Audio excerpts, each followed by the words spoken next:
title together. There'd be some people who just go, pitching, it's not my sort of thing, I just don't do all of that. And those who I had the time to answer to, I said, yeah, but we're always pitching, aren't we? And I believe that what Dean's going to share tonight is going to be really important for us to understand, because it'll be actually selling stuff like, and now give me some money, or whether it's just trying to persuade somebody that, yeah, I want in on this. And it's those influencing capabilities are what set apart those people in business who are okay from the people who are extraordinary. And I don't know what stories Dean's going to tell tonight. What I can tell you is he cannot cover the stories that he could be able to tell from the people that this guy hobnobs with at all sorts of levels. I can't think of a sphere of influence where he actually is involved. It's a long list. I'll save the details on what to do, was to elevate the key issue for us whenever we're trying to communicate, and that is, how do you show up? And some of you will be familiar with a book that I've written called Team Me, and the whole archetypal model. I want to quickly introduce you to a way of thinking that could instantly cause you to change your approach in any situation. And whilst I know some of you are familiar with that material, in a way, I don't think we can hear this enough, because there's always ways in which you can say, oh, but now I've got a new situation. How could I be approaching that differently, with a different energy, with a different focus, with a different set of questions that are going on in your mind? And so what I'm seeking to do here is literally to invite you to discover an ancient wisdom before Dean speaks, to set the scene, to say, how are you going to show up? To tap into what really is an ancient wisdom. Nothing spooky, nothing spiritual, but it's old. It's as old as, I was going to say the hills, as old as humans have been on the earth. Some of the hills are newer than that. The Himalayas are still growing about 12 inches a year, do you know that? But there's some rocks that are older, a lot older. So this understanding can really, really transform the way you present, because it changes the way in which you show up. And what I want to do just in this quick intro, in about 15 minutes, I'm going to try and cram it. I'll see how we do. I want to show you and give you an awareness of these archetypal characters, and then to help you to see how changing your character can help you to deliver your pitch in a different way, in a more effective way. And also to introduce you to the idea that actually being flexible is probably your greatest power. And you'll see what I mean as we go into this detail. So this word archetypes, I've used it several times already. How many of you have heard the term before, archetypes? Most, but not everybody, okay, and that's fine. It's basically just made of two parts. The arc bit and the type bit, with an E in the middle joining them. So the arc bit, you know what an arch is. Well, here we are at Marble Arch down the road. It's this thing that goes over and above, and you go under and through. So an arch is something that's over and above, but it's also got this sense of being ancient or old or original. So an archaeologist digs up old stuff, yeah? If it was back from the 50s, you wouldn't call it an archaeologist, you might call him historian or culture vulture or something, but he's not an archaeologist. It's got to be old. It's got to be really old in order to warrant the term arc, yeah? So arc like archaic or archive. The old books get put in the archive. So that's the old stuff, but it's also got this sense of that it's actually over us. Your arch enemy is the ultimate master enemy. I did not ask for that. Time for cleansing. It's good, I know. You need to do it sometimes. You just need to do your ablution. Right, moving quickly on to types. A type, when you use a typewriter and you hit the key, you get the same letter in the same shape every single time in the same place. It's true. It's like having R2-D2 next to you. It's just around your internet. Somebody find the plug. Thank you. And so a type is the same thing, it's the same form that comes again and again and again. Whatever you do with it, it still comes out the same way. It's a type, it's a model, it's a pattern, it's fixed. Whereas in the old days, when you used to write, you wouldn't, even your own handwriting would look slightly different day to day. And if 2 or 3 people started putting the letter R down, you'd recognize it, but it would be different. Whereas a typewriter would give you a fixed form. So what's an archetype? Well, let's put that together. An archetype is an ancient form or a pattern that is over and above all. Carl Jung, that famous psychoanalyst, started to recognize that archetypes existed in everybody's thinking. They were kind of there from birth. People knew what these things were. It wasn't even necessarily something that was instilled by the culture. They just knew it. They got it. And he had his ideas about the collective unconscious and dumped this stuff somewhere deep inside of us. But we just recognize it. There are patterns in us that we didn't really ever have to learn. And so, because they are ancient, because they are patterns that are over and above all, and in a sense in all, they're recognized by all. This stuff works for every race, every culture, every creed, every language, across every geographical location on the planet, and probably off planet too, but that's another story. And these are 6 key archetypes that I work with. There are many archetypes. There's somebody who's written a book about 125 different archetypes. I can't remember 125 different archetypes, let alone tell you the differences between them.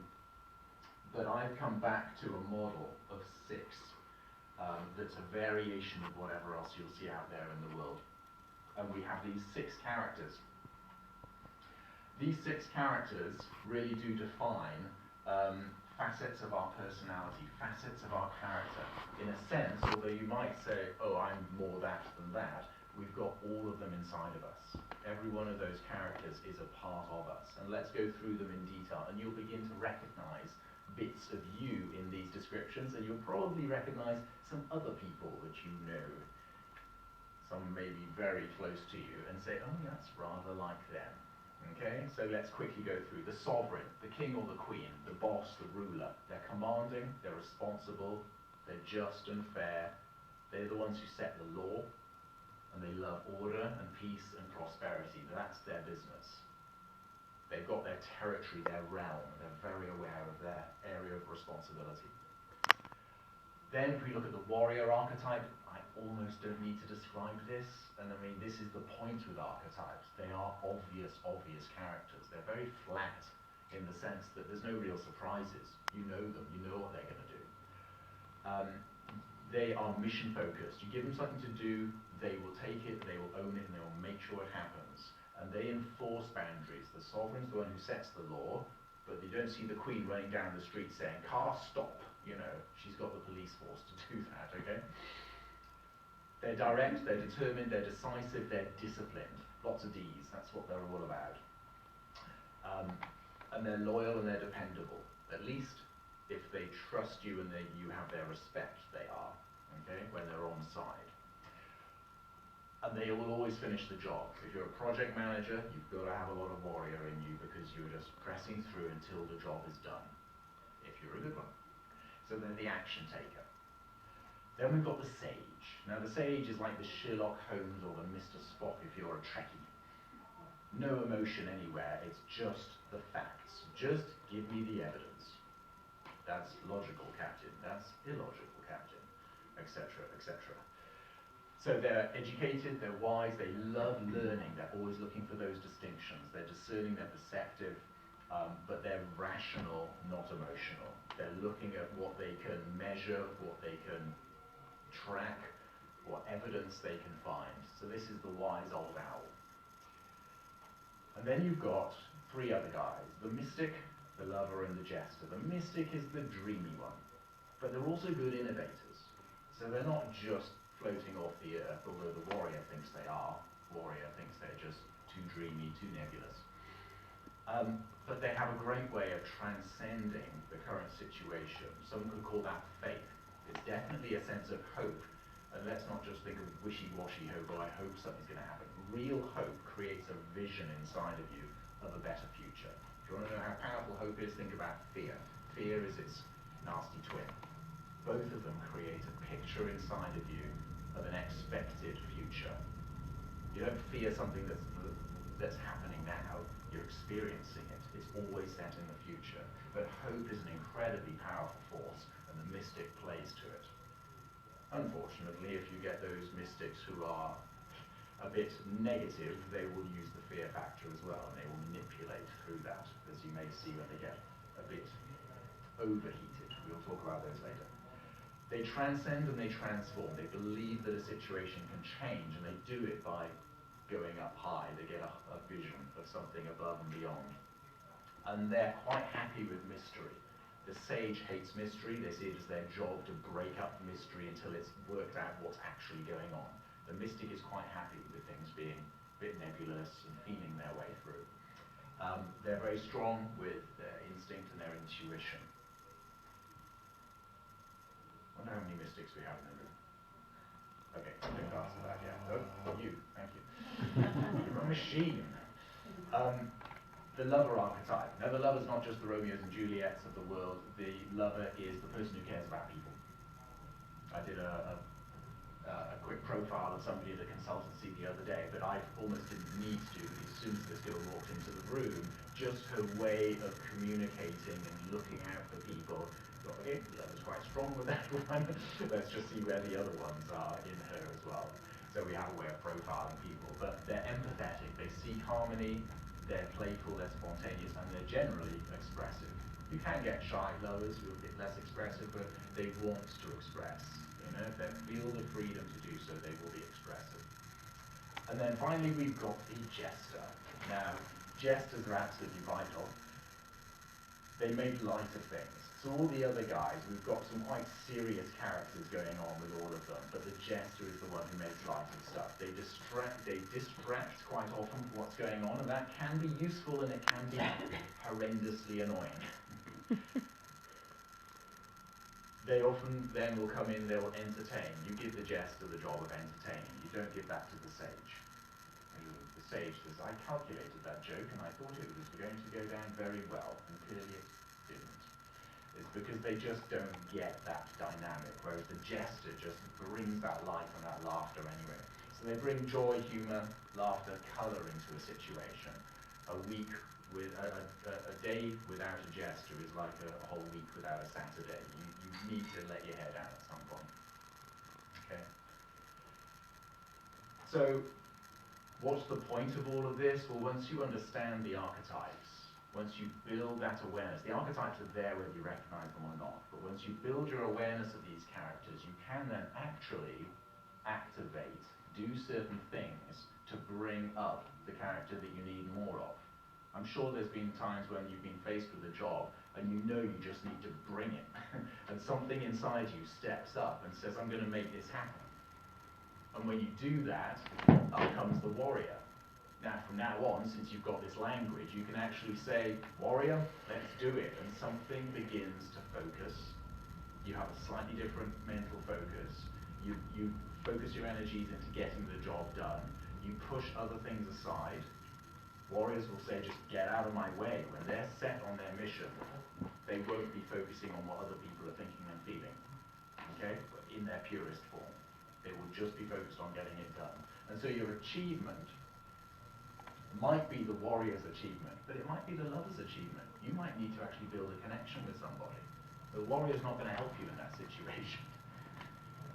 You're going to need to take time. You're going to need to focus on the things that the lover would focus upon. And so these things are key. You could do that for any one of the archetypes. They all have a particular mental focus. They all have a particular set of language patterns that they use that you can learn, you can adopt yourself. And they also have a certain posture. So if someone comes into the room and they stand there and you look at this, you know you're not dealing with the lover. They are there miffed. So what does this mean for us? Well, there's one thing to be aware of here. The archetypes are very, very powerful. It can put you in a position to change the character you're playing at any moment to get a different result. If you're stuck in any particular situation in life, I would propose to you that you stop dealing with it with your usual archetype and you switch into the model and mode of another one, because that is the key to your breakthrough. You've been going at it in an ineffective archetype. Change the character you're playing, and actually, if you change the character, you change the story. If you step up, Luke Skywalker was a farm boy, and then he steps up, he becomes a Jedi. Everything changes in Star Wars. Okay? Spider-Man starts off as some teenager, he gets bit by a spider, and all of a sudden his identity has changed, the character has changed, everything changes from that moment in the story. Every story of progression will go, there'll be that point at which the character suddenly changes. Caterpillars to butterflies. Maybe you've had a time in your life where there's been a significant change. And you just say, yeah, I stepped up, I became more, I saw myself in a different light. Okay? But there's a danger with this. And the danger is that we can sometimes label ourselves or label other people as being one of these particular characters, and then we kind of have got them stuck in a particular place. And there's a danger there. So what we're doing here is not being that simplistic about he's a warrior, she's the lover, this one's a sovereign. But we look at a whole profile. So what I want to invite you to do is actually here and now is to grab a little mobile phone, if you've got one, and to do a profiling exercise. You don't have to, but if you do this right now, you will have insights about yourself. If you can go through, if you can get your phone out, there is a free Wi-Fi in the Thistle app, an initial set of questions, and this would be really, really useful because you can get your own profile. It does take about 10 seconds to sign in or hit a Facebook thing. And that would be mighty useful if you do that. Whilst you're doing so, I'm not going to try and interrupt you too much, but I'm going to tell you that what's coming is essentially the app will provide you with your two strongest archetypal characters. It's not the whole story, but it'll help you to understand something about the key characters that drive you. If you're having any problems, give me a shout, but it'll be a really useful exercise for you to actually just go through. So there's 30 questions. It should just take you about a minute and a half to answer those questions if you've got that. But there is a sign up at the front end of that. Are there any, you guys okay? Shout if there's any problems. Are you're okay?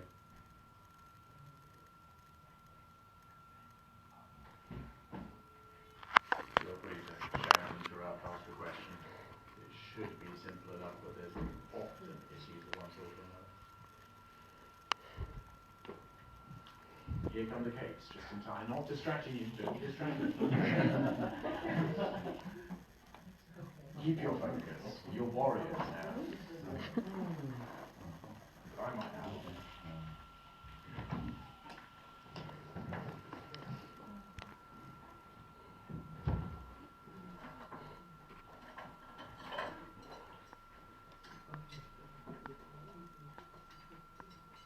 Has anybody completed? You got? Okay, keep going.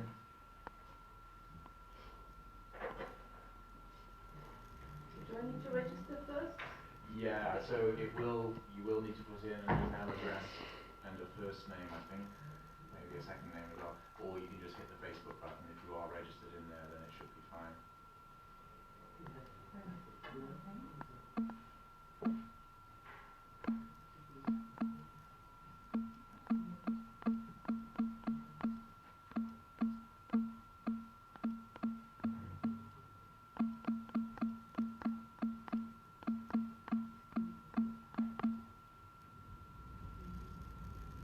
Has anybody completed? Still there? Some of the questions are easier than others, aren't they? Ooh, I don't know about that one.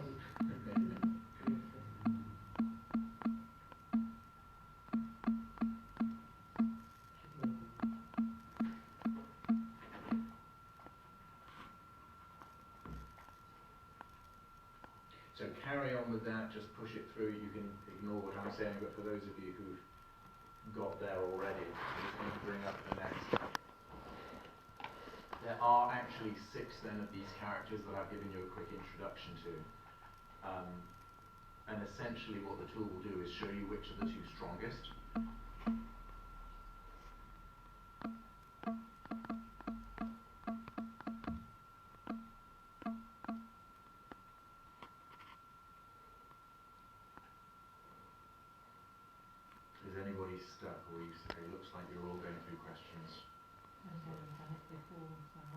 You've got yours already.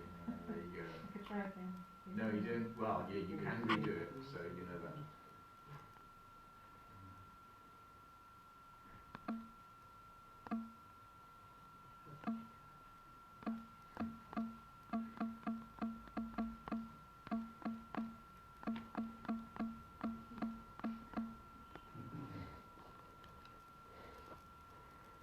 So you will eventually come through to a screen that will just give you your two, you'll get a little symbol, an insignia, with a hat on it, and a colour.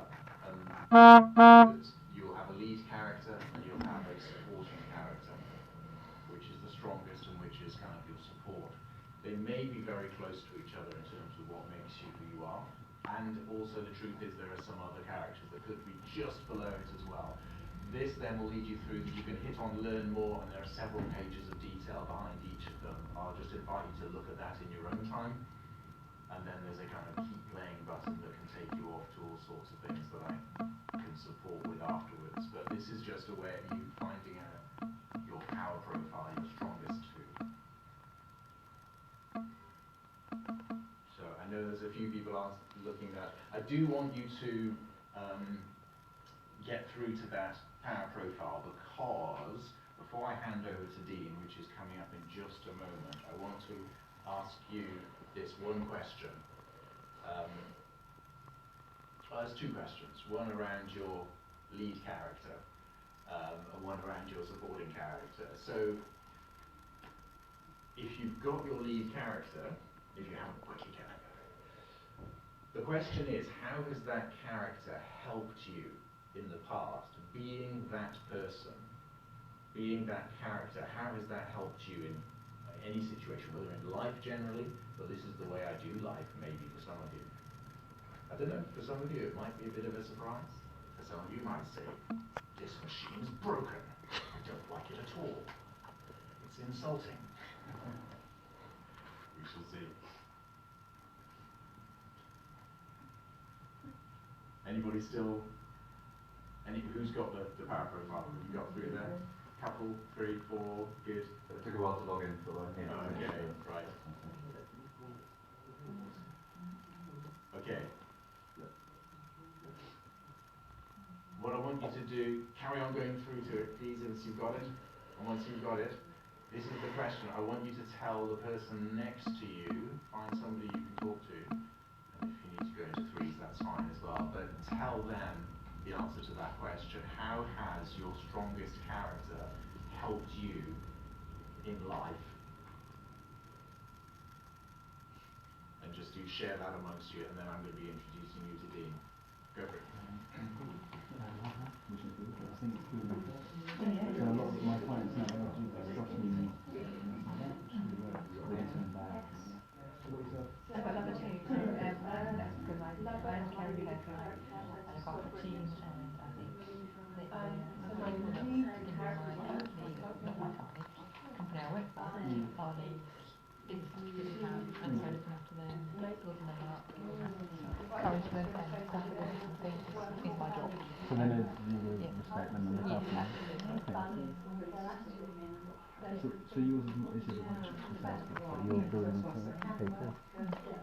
I think I had to remember things before it's so challenging. I don't want to jump back into it anytime soon. Yes, yeah, definitely something we've got to.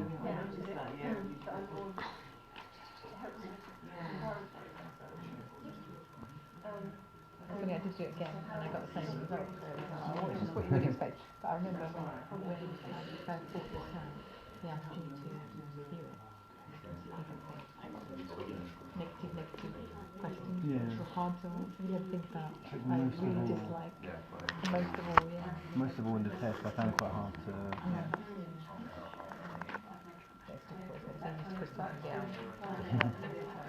I did an app for dementia sufferers with music, and it took me I created it, and it took me like 3 months to try and improve it. It was really tough. I think when you build something, it's completely different to how other people see it. Yeah, we're doing like live music and stuff. It's like in care homes and shelter accommodation and stuff. Yeah, fantastic, because I saw you were watching the dementia choir. Yeah. That's amazing, isn't it? How much difference music can make to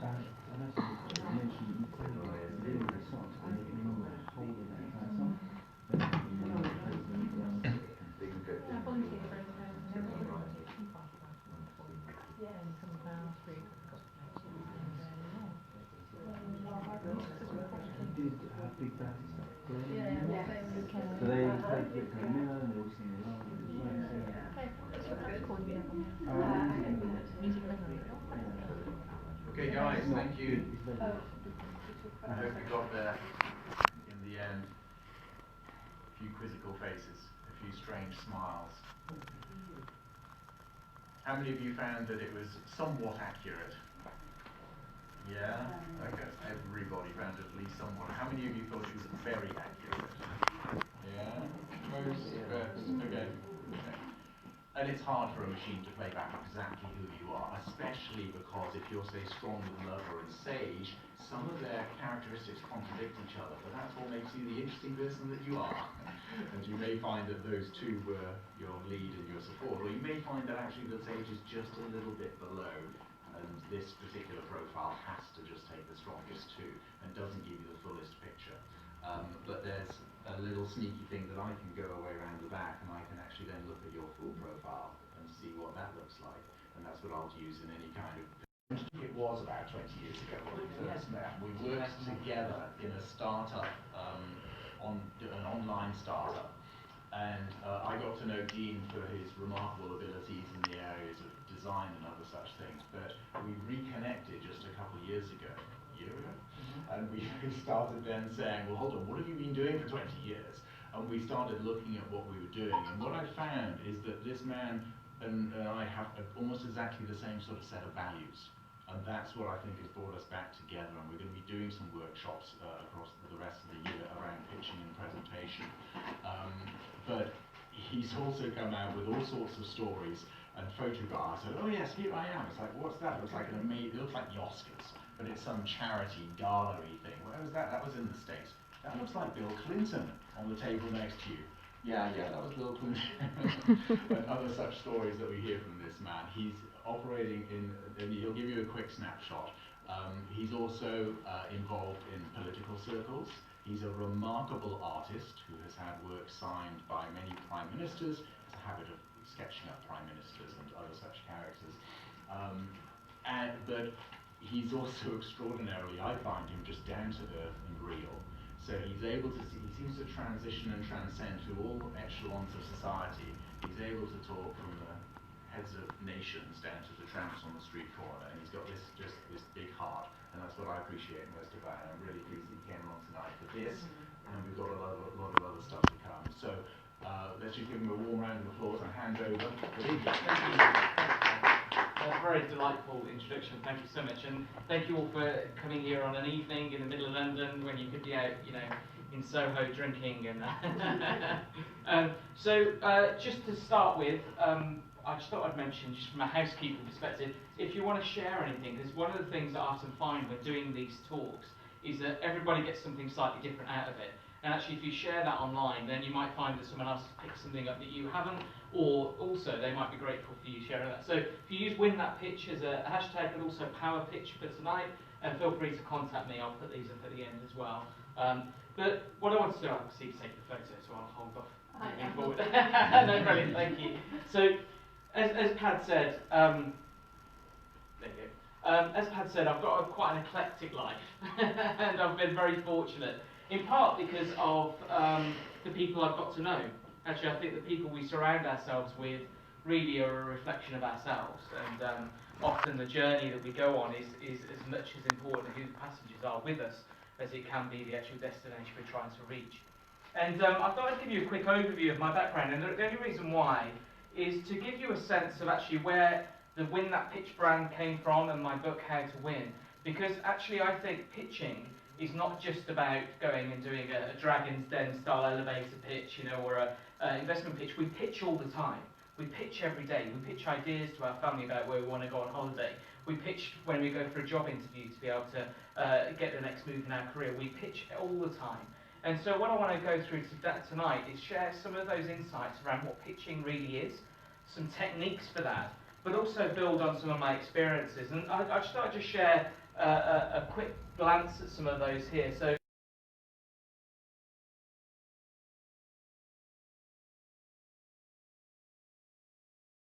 a charity auction to celebrate 100 years of women in politics. So I actually painted her and a portrait of Emmeline Pankhurst, which was really exciting. But one of the things for me, the reason why I show it is because I think actually at the heart of a pitch, and actually in the heart of a good life, is creativity. It's not just about creativity as in can you paint, but can you look at the world differently? And I think if you look at what Pad talked about earlier, we all have our unique perspective. In fact, on his slide he had a picture of Einstein. Einstein never really considered himself to be a great thinker as such. He just looked at the world differently and was able to do that in such a way that he uncovered an previously unfathomable insights into the way that the world works. And that's because he looked at it in a different way. At school he failed most of his exams, you know. So think about that. Actually, what do you look at the world at differently from everyone else? Because that isn't something you should feel bad about because you're not like everyone else. You should feel brilliant about because it's something that's unique to you.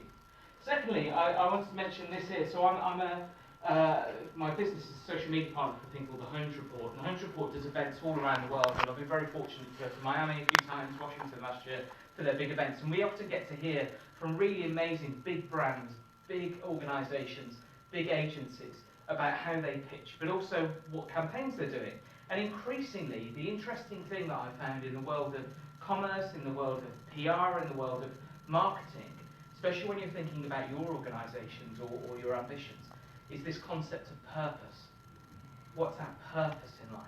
And if you look at most of the big campaigns now, they're about purpose. They're about organisations finally coming to the truth that they can't just keep taking from the world, they have to give back. And that's more than just signing a cheque at the end of the year. That's actually much more about understanding what is it, what's their place in the world, and how can they use their skills to do something that adds value to the world around them. You know, whether that's education or products or whatever it might be, but actually how can we make a difference? And increasingly online you see people wanting to change the world, but very rarely do they want to change themselves. You know, they want everyone else to change. They'll rail at Brexit or whatever it might be, but actually how many of them go, well, actually, I need to make a change in this. And often pitching is about that, it's understanding your purpose, and I'll come to that in a moment. That's my book, How to Win. I'll talk about some insights from that as we go through. I'm also, for my sins, I'm a parliamentary candidate. I have been twice, so I've ran for Parliament to try and be an MP. For the Conservative Party, you can feel free to throw things, but wait till the end, because it'll ruin the evening. That's me talking at the Conservative Party conference, and what I was talking about actually wasn't policies, it was about loneliness. And if you search for me in loneliness and Conservative Party, you'll hopefully find a video. I'm sure Pad will share that afterwards. But the reason why loneliness was so important to me, that at a conference where I really should have been talking about policies and law and, you know, campaigning, it really resonated with me when I last ran for Parliament, because I was knocking on so many doors, and every fifth or sixth door I'd knock on it, and behind it would be somebody who had no one living with them. They hadn't spoken to somebody for a long time, and they were lonely. And we talked this week about the mental health awareness and all of these things. But actually loneliness, for me, I think is a scourge on the world, and in particular in this country.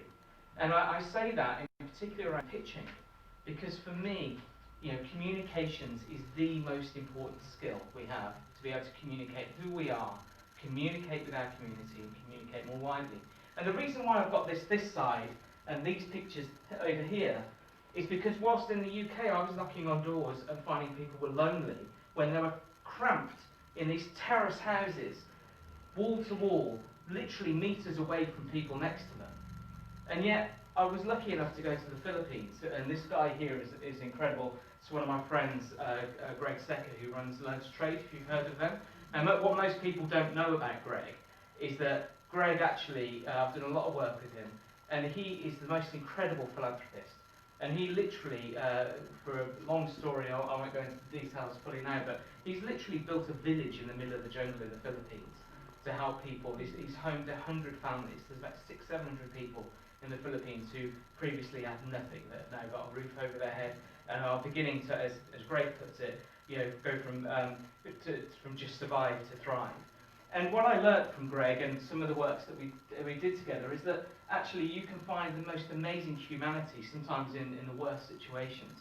And this was me helping carry the roof of a blind guy who had lost everything, and we were carrying his home onto the outskirts of the village that Greg had built, so that he could be homed in a safe area whilst the rest of the buildings were being made.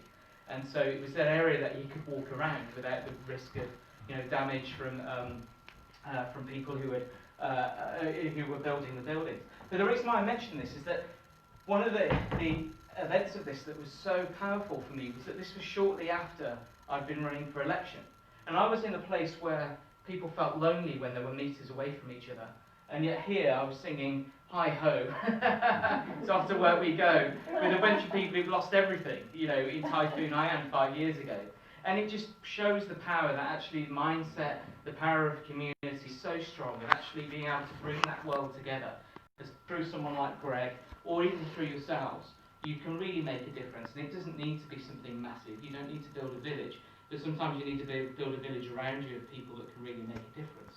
And pitching is a bit like that, to bring it back to that conversation, and I'll explain why in a moment. And then these last two pictures here, and this one I'll focus on in a moment, but this one here is of me, which was one of the most wonderful moments. I'm actually a children's book author. Sorry to list all these random things, but I published 4 children's books, and this was me in the Philippines, in the village, reading my children's books to the kids out there. And the thing that's so amazing, and Pat talked about this earlier in terms of the archetypes, but it's about storytelling. And the story to a child in the Philippines, to a child in the UK where I've read them at schools, or somebody reading something online, it's the same smile. There's a universal language for children around storytelling, around seeing themselves, and it's open. Yet as we get older, we often close ourselves down from that, and we don't always believe in what we're talking about. We don't always believe in ourselves. And so there's an ability there. And that's why pitching isn't just about selling something. It's about actually believing something to sell. And you have to believe in yourself to do that. So whatever businesses or startups or roles you're in, you need to be able to believe in it truly, because otherwise it will just eat away at you. And that's why some people live in areas that they can't stand because they don't want to be there. And these people were forced to be in a situation they didn't want to be in and make the best of it, thanks to a catalyst like Greg. But the story I wanted to quickly tell you before I move forward is for that image in the corner there. I was very fortunate through the work that I did with Greg that he introduced me to the Starkey Hearing Foundation. I'm going to try not to trip as I walk over here. So the Starkey Hearing Foundation is, most people haven't heard of them, but they're the most incredible philanthropic organisation. They were asked by Bill Clinton 10 years ago, in fact 2010, if they would give away 1 million hearing aids by the end of the decade. 1 million hearing aids. Now they're a hearing company, they weren't just randomly asked. We walked up to someone on the street, will you give me 1 million hearing aids? So we went to the company, and they were already doing loads of work anyway. But he said, I'm going to set you a real challenge, 1 million hearing aids to the places in the world where children would never get to hear, where people would never have that opportunity. And they took up that challenge, and the guy who took it up is a guy called Bill Austin, who Greg introduced me to, and when I was in the Philippines, we went on this mission for a day, where I spent the day fitting hearing aids to children who otherwise would never have got to hear, which was just incredible. The reason why I put this image up is that I got to a point after doing 10 or 15 hearing aid fittings, and having that moment where children can hear their parents' voice for the first time, and their eyes light up, and then be able to speak for the first time, and be able to hear themselves and form words, or sounds at least, for the first time. I mean, it's magical. But the space we were in was probably 10, 20 times the size of this. It was outside but covered. Humidity was crazy. The heat was intense. And there was a massive crowd of people at the back, all sat there, all with their parents with kids usually. There were some older people as well, but parents with kids primarily, all waiting to get their fitting. Now, they've gone through the prescription process. They don't just bring a bucket of hearing aids and say, put them in. It's a whole process and follow-up and so on. Now, on this day, I'd done about 10, 15 children. And the process that you go through is really quite bizarre if you've not done it before. How many of you have ever been involved with fitting hearing aids? So I don't want to make a fool of myself by saying I did it wrong. So, the way that you do it is incredible. So you get, usually with the child, they sit on a chair. So if you imagine there's a little child there, and there's a little tube that you put into a hearing aid. So you sort of bend down and you put the tube in. And this lady here, by the way, is Miss Earth 2015. So she was helping me. She's one of the ambassadors for the charity. So she was magnificent. Angela Ong, who's fantastic through the whole process. So we were fitting these hearing aids. So put the tube in, and then you check the volume, and you say a thing called ba ba.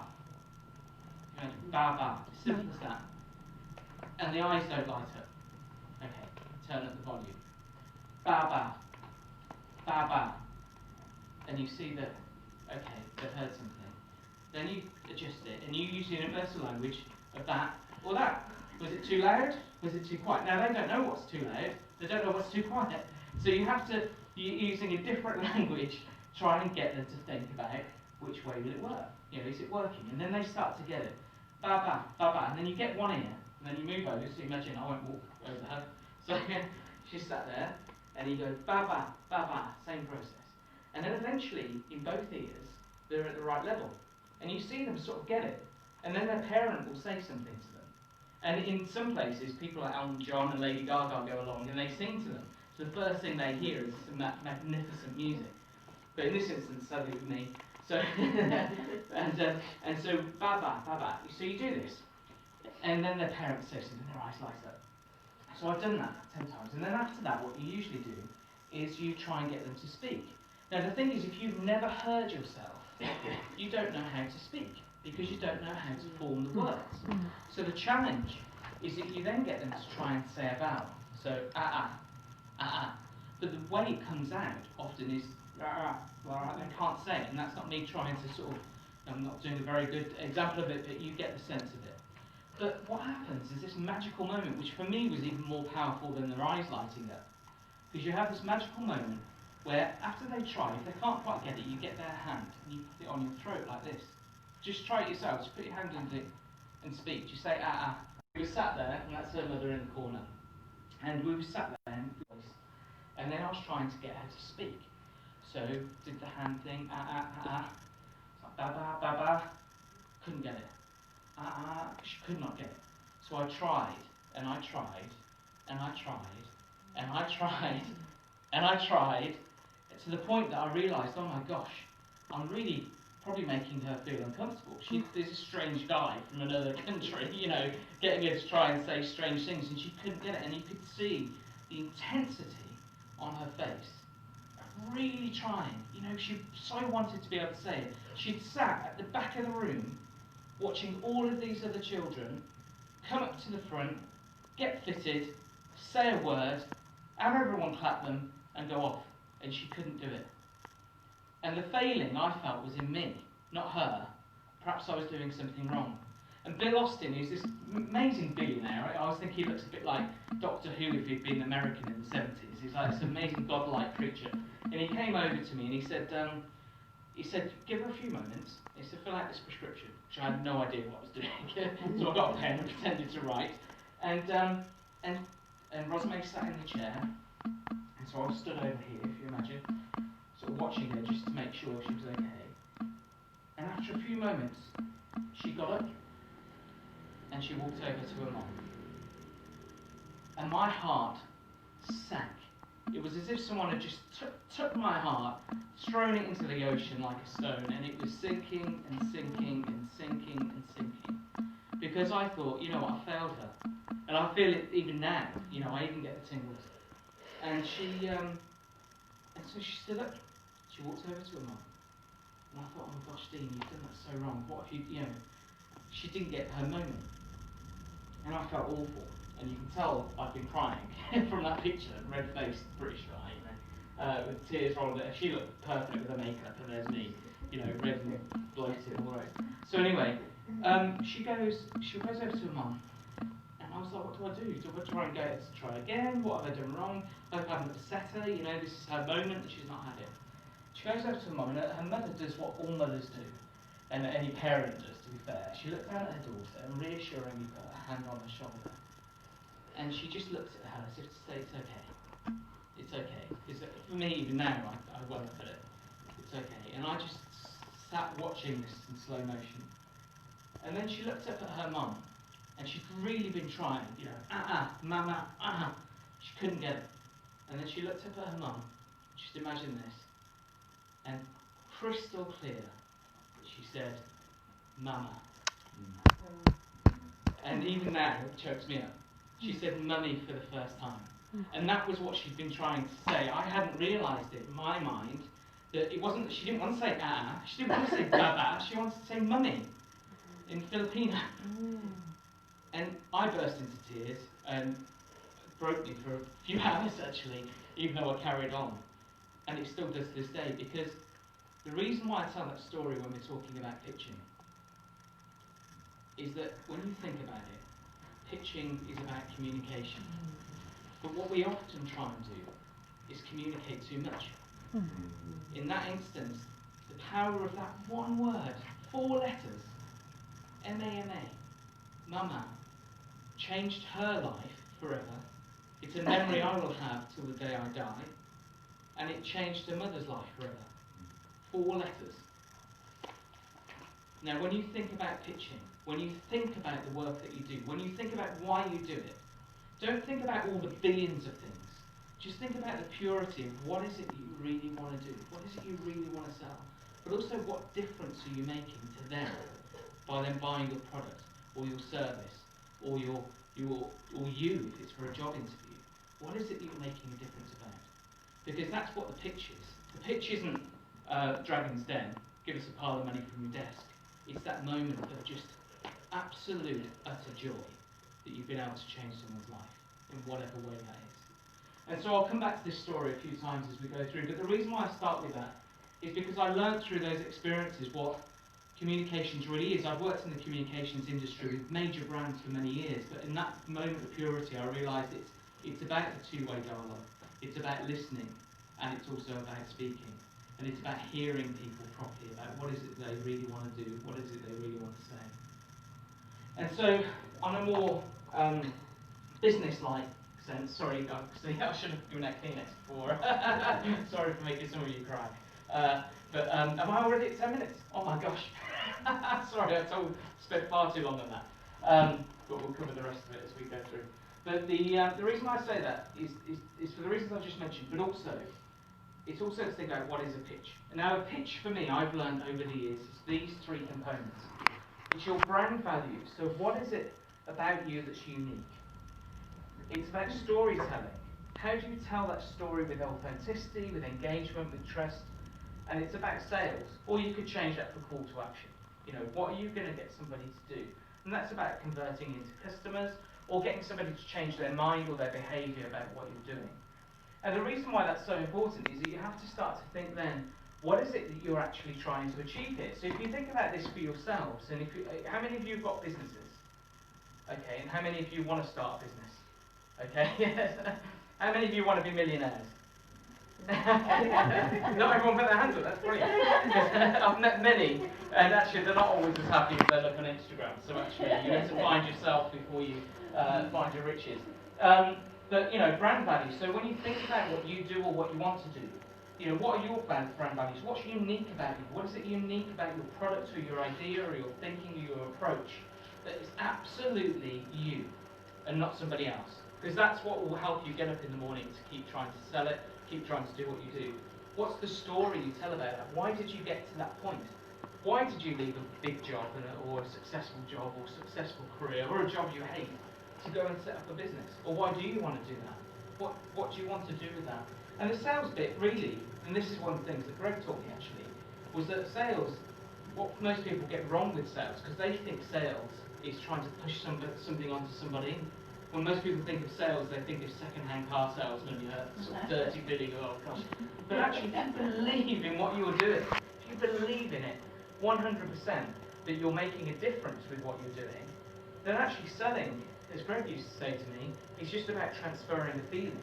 It's about transferring the excitement and the belief you've got to somebody else.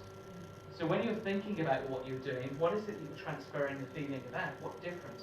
And in the case of Rosamay, you know, in a way, with those things, whilst I wasn't pitching to her, she fulfilled all of those, you know. And because if you think there's an authenticity there about why she was there, about who she was, the storytelling aspects of what difference it made, because it meant she would no longer be bullied, or at least reduce that, but also the conversion there to her mother was getting her on side and believing in that. So what is your pitch worth? Well, think about that not just in terms of monetary value, but what's it worth long term? What's it mean to you as an individual? What's it to mean to you, to your business? quite often in the agency world, you will find that the businesses will take on what they call loss leaders. They'll pitch for something so that they get that brand or that client on side, so they can then make investment into the UK, or into London more specifically. And over time, as I've met lots of startup founders, is that they all start with this, the startup dream. How many of you have had sort of a startup dream, like a moment of inspiration where you've gone, gosh, I want to sell this or do this? Just put your hands up just so I get a sense. Yeah, you all have, pretty much. And you all start with a startup dream. The problem is 6 months into having a startup dream and going for it, you end up with this, the startup. You end up with admin, taxes, paperwork. So all that brilliant inspiration, I'm going to live the life I love, suddenly becomes something where you don't always have time to do what you wanted to do because you're doing all the stuff that you left a job for doing. And so that's why it's important from day one in your business, or even if you're 10 years into your business, but from day one today, you start to think about how can you reclaim some of that time? How can you reclaim and not have to do the bits that you hate doing? You know, and a really simple way of doing this is to get a single piece of paper, draw a line down the middle, and write on one side a header which says, what do I love doing? And on the other side, what do I hate doing? And on the one side, write what you love doing, the other side, write what you hate doing. And then go through and say, how much of your time every day is spent in the love column or the hate column? And what you find at this point, the startup dream point, loads of stuff's in the love column. 6 months in, loads of stuff's in the hate column. You know, the admin and the tax and the returns and the paperwork and the managing people and all of that stuff. So what you have to do is work out how you can reclaim that time. Because the best person to sell you and your business is you. Especially in the early days, you can build teams. But as you grow, you start to go from, you know, people who are inspired by you and what you want to achieve, to hiring employees who want a day job and are dreaming of their own startup. So you have to think about how you best manage that and build that on. I've got 5 minutes, okay. And that's why this quote by Leonardo da Vinci I think is so powerful.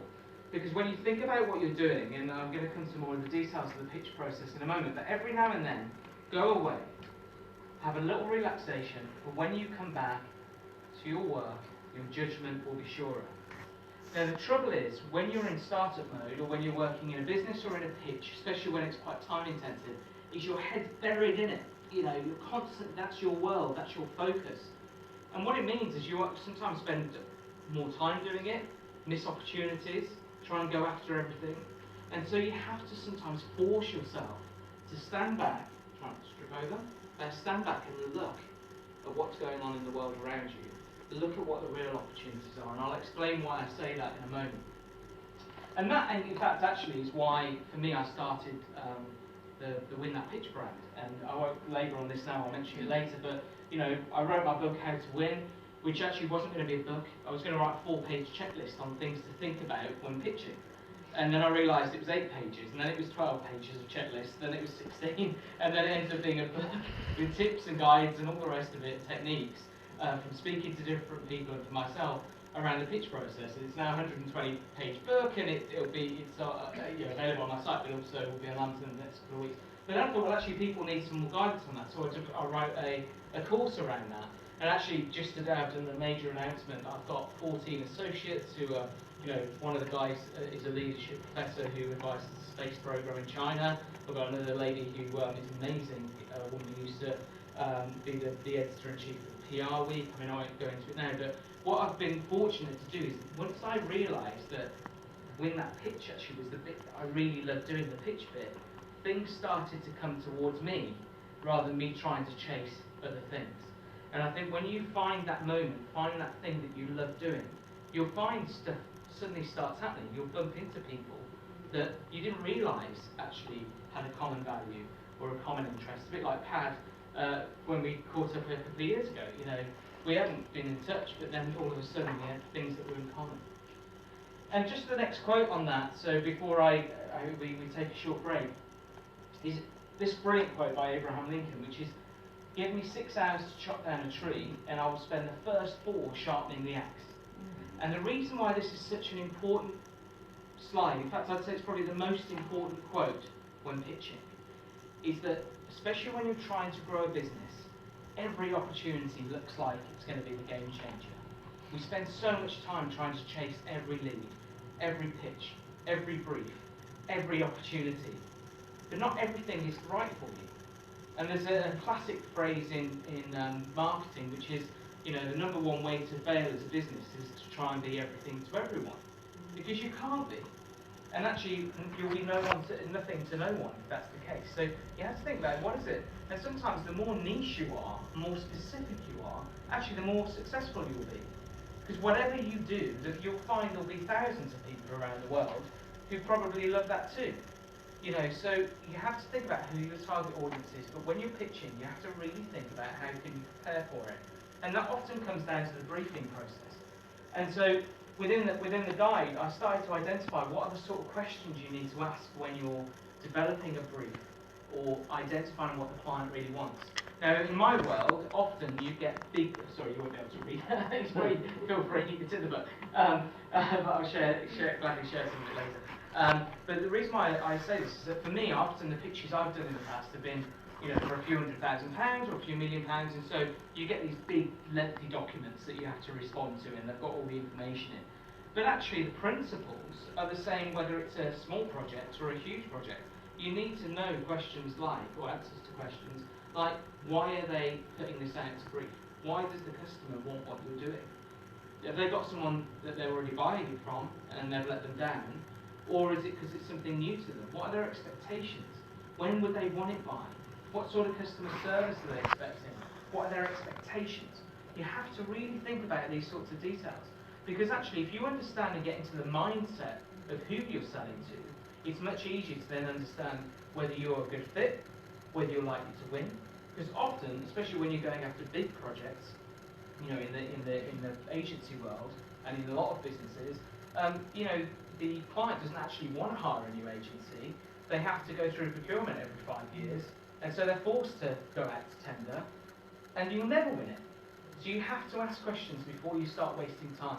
Because even Warren Buffett is one of the richest men in the world, one of the most successful investors in the world. He has a quote which is that for him, you know, the most precious thing is time. It's the only thing he can't buy. He can buy a yacht, cars, hotels, whatever he wanted. The only thing he cannot buy is time. And you have to think about that for yourselves. How are you carving up and balancing your time so you can focus on the things you really love doing, and you'll find that that's the more powerful thing. I'm just running out, so I think we're gonna, while you mull over those questions, we'll have a short break.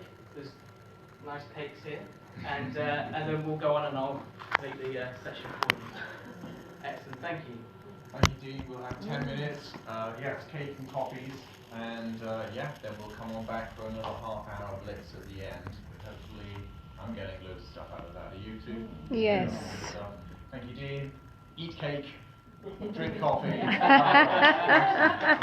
Excellent, thank you. Thank you so much.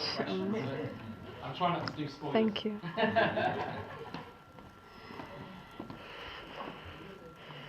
You've got 36 people watching you across the whole world. So you've got. There you go. We're going global, Dean. You've gone global, not you're going global. You have gone We've gone global. global. Thank You you have so gone much. global. And just a quick one to thank them.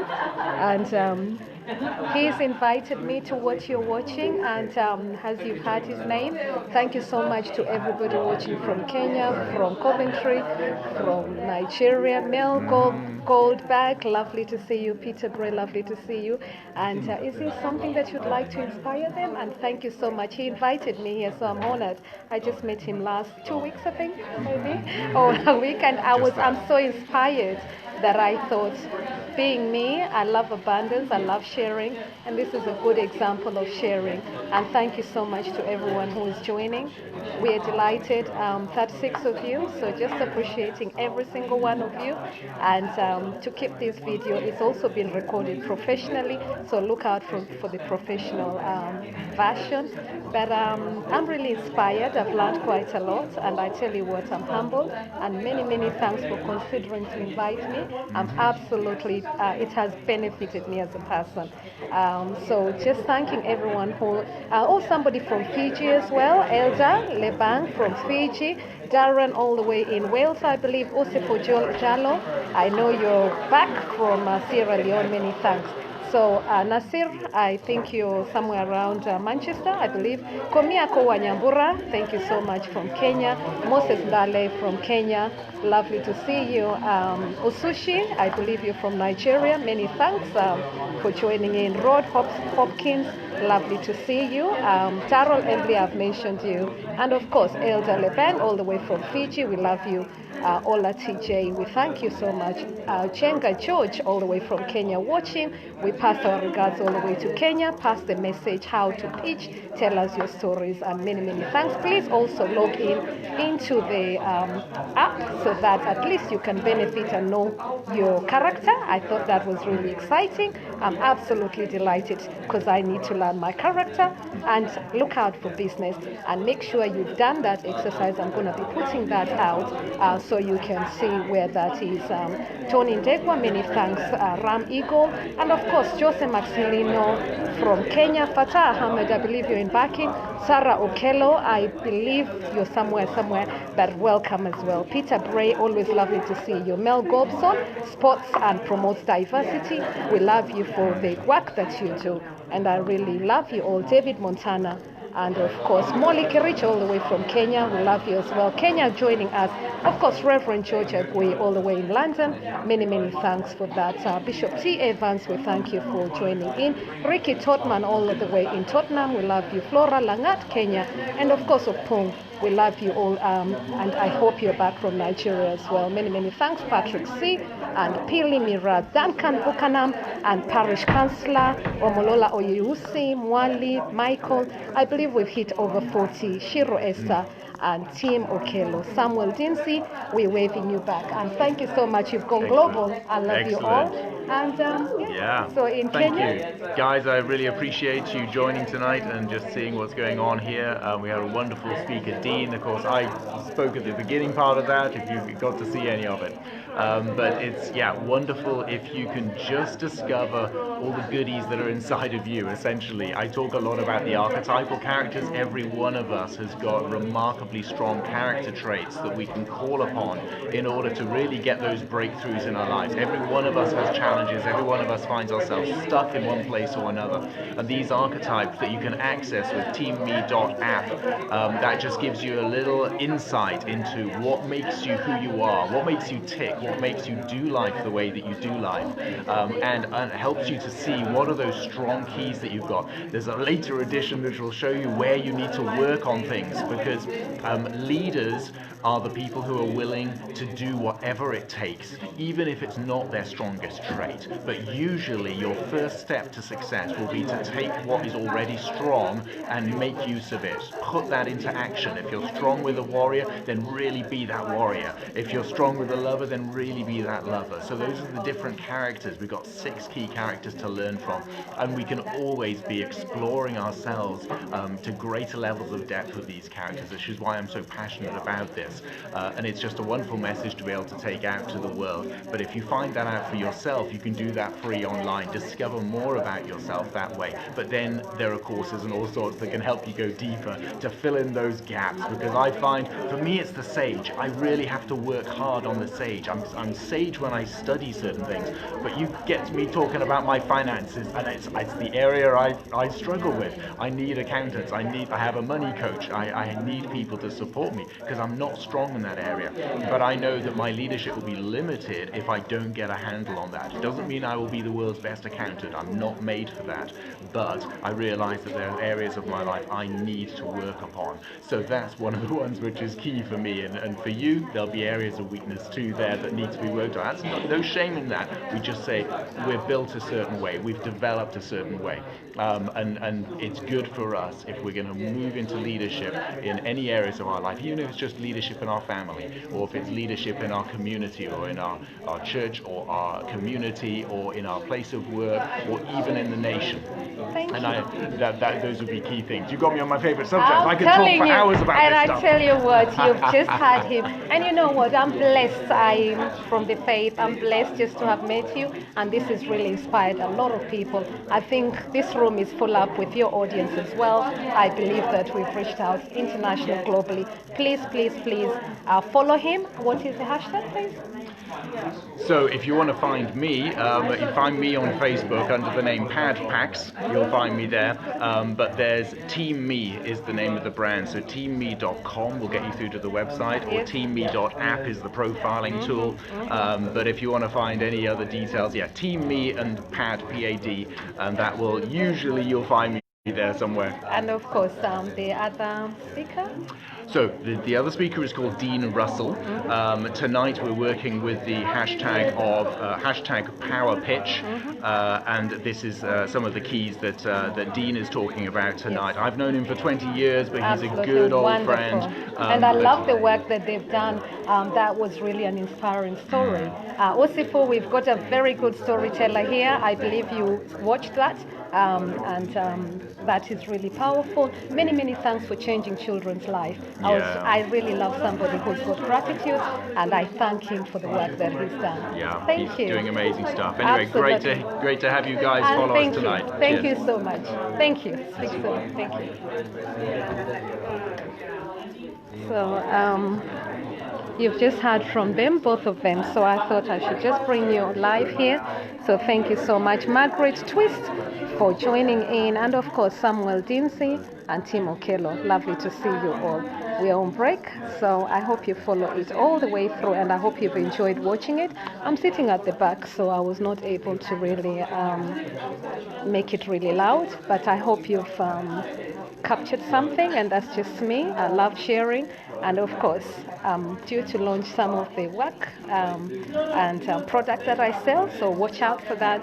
And you can also follow me at JNM1000, at JNM1000, and of course subscribe to my YouTube as well, which is Juliet Mahapila. Juliet Mahapila. If you've not subscribed to my YouTube channel, please do that. Please do subscribe to my channel, which is Juliet, just like in Juliet, Mahapila, Makhapila. Thank you so much for everybody who is joining. I hope you're enjoying, and I hope you're also discovering your purpose, which is what I do as well. Thank you. Let me just do my network, and I'm just going to put my phone somewhere. So as you wait, please bear with me.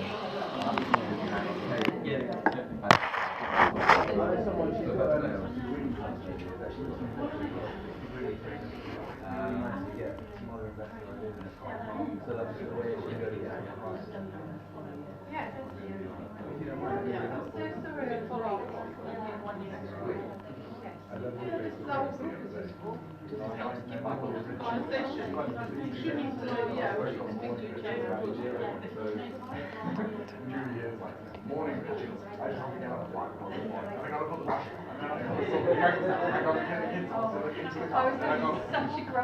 car. I'll just make a cup of tea for myself.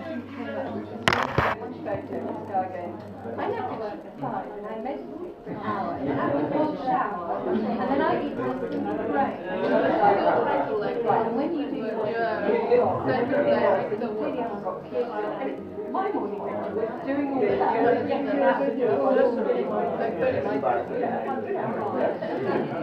It was like being I was 30 posts like an equal brush.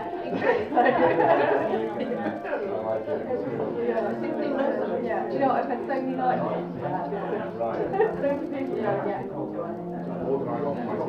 It's like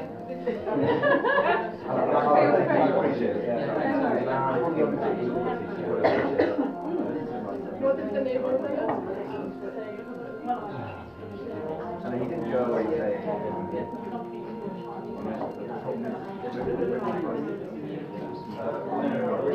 this is just because of the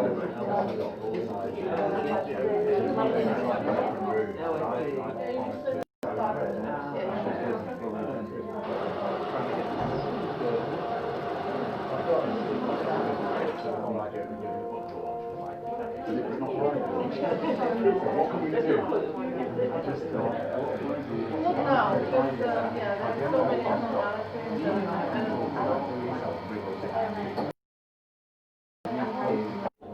And I was on the wrong train. So I asked the girl, "What's this train?" She said, "It's not going to be cheap." I got like 10 times. So actually, I've been to Frankfurt and they and I want to find it, but I said, "No, we're going to check out he said his network now. Well, that's very interesting. And I just thought, and if it was, do I have to allocate?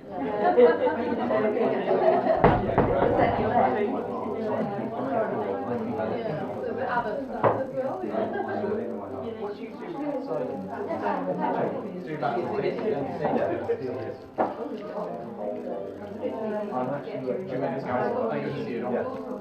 Sorry, everyone.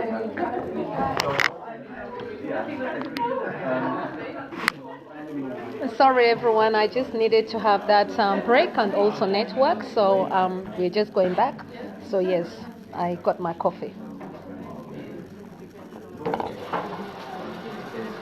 I needed that coffee just to fuel myself. But I believe you're really all benefiting. Ask the right questions. Just keep posting. I can see all your questions. If you'd like me to ask a question. And for those people who are saying it's quite low volume, it's because I was sitting at the back. So I'm going to move in 60 seconds. I'm going to be moving in front now, so you'll get to hear much better.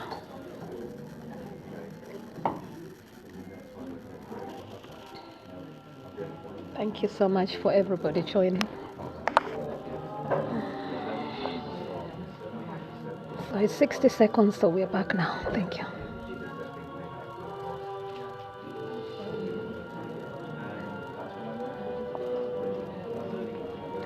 Thank you so much, Baba. Thank you so much, Alfred. And of course, Aremuri. Thank you. We welcome you. And Samuel, we welcome you. Joyce Mboro, we welcome you. Margaret Twist, we welcome you as well.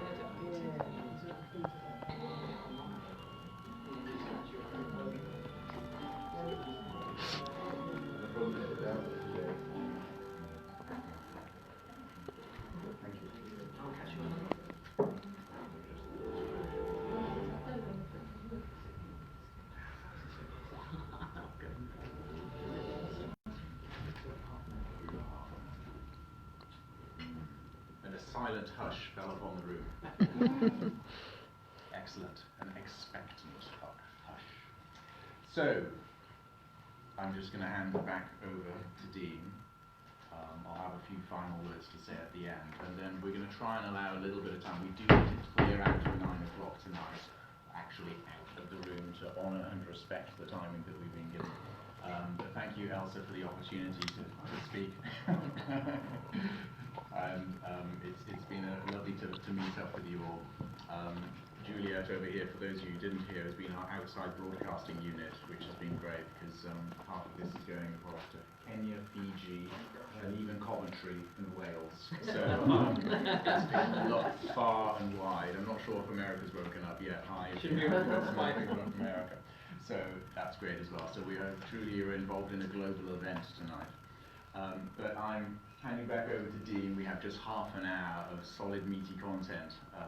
The book that Dean has written, I've just had quick previews of it, and it is really, really solid stuff. But tonight, capture as much as you can, because I think that the book costs well over 100 quid, and it's for agencies who seriously need to be pitching, you know, for big, big money.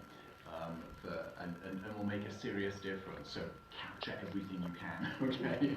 Get it for free tonight. Well, cheap.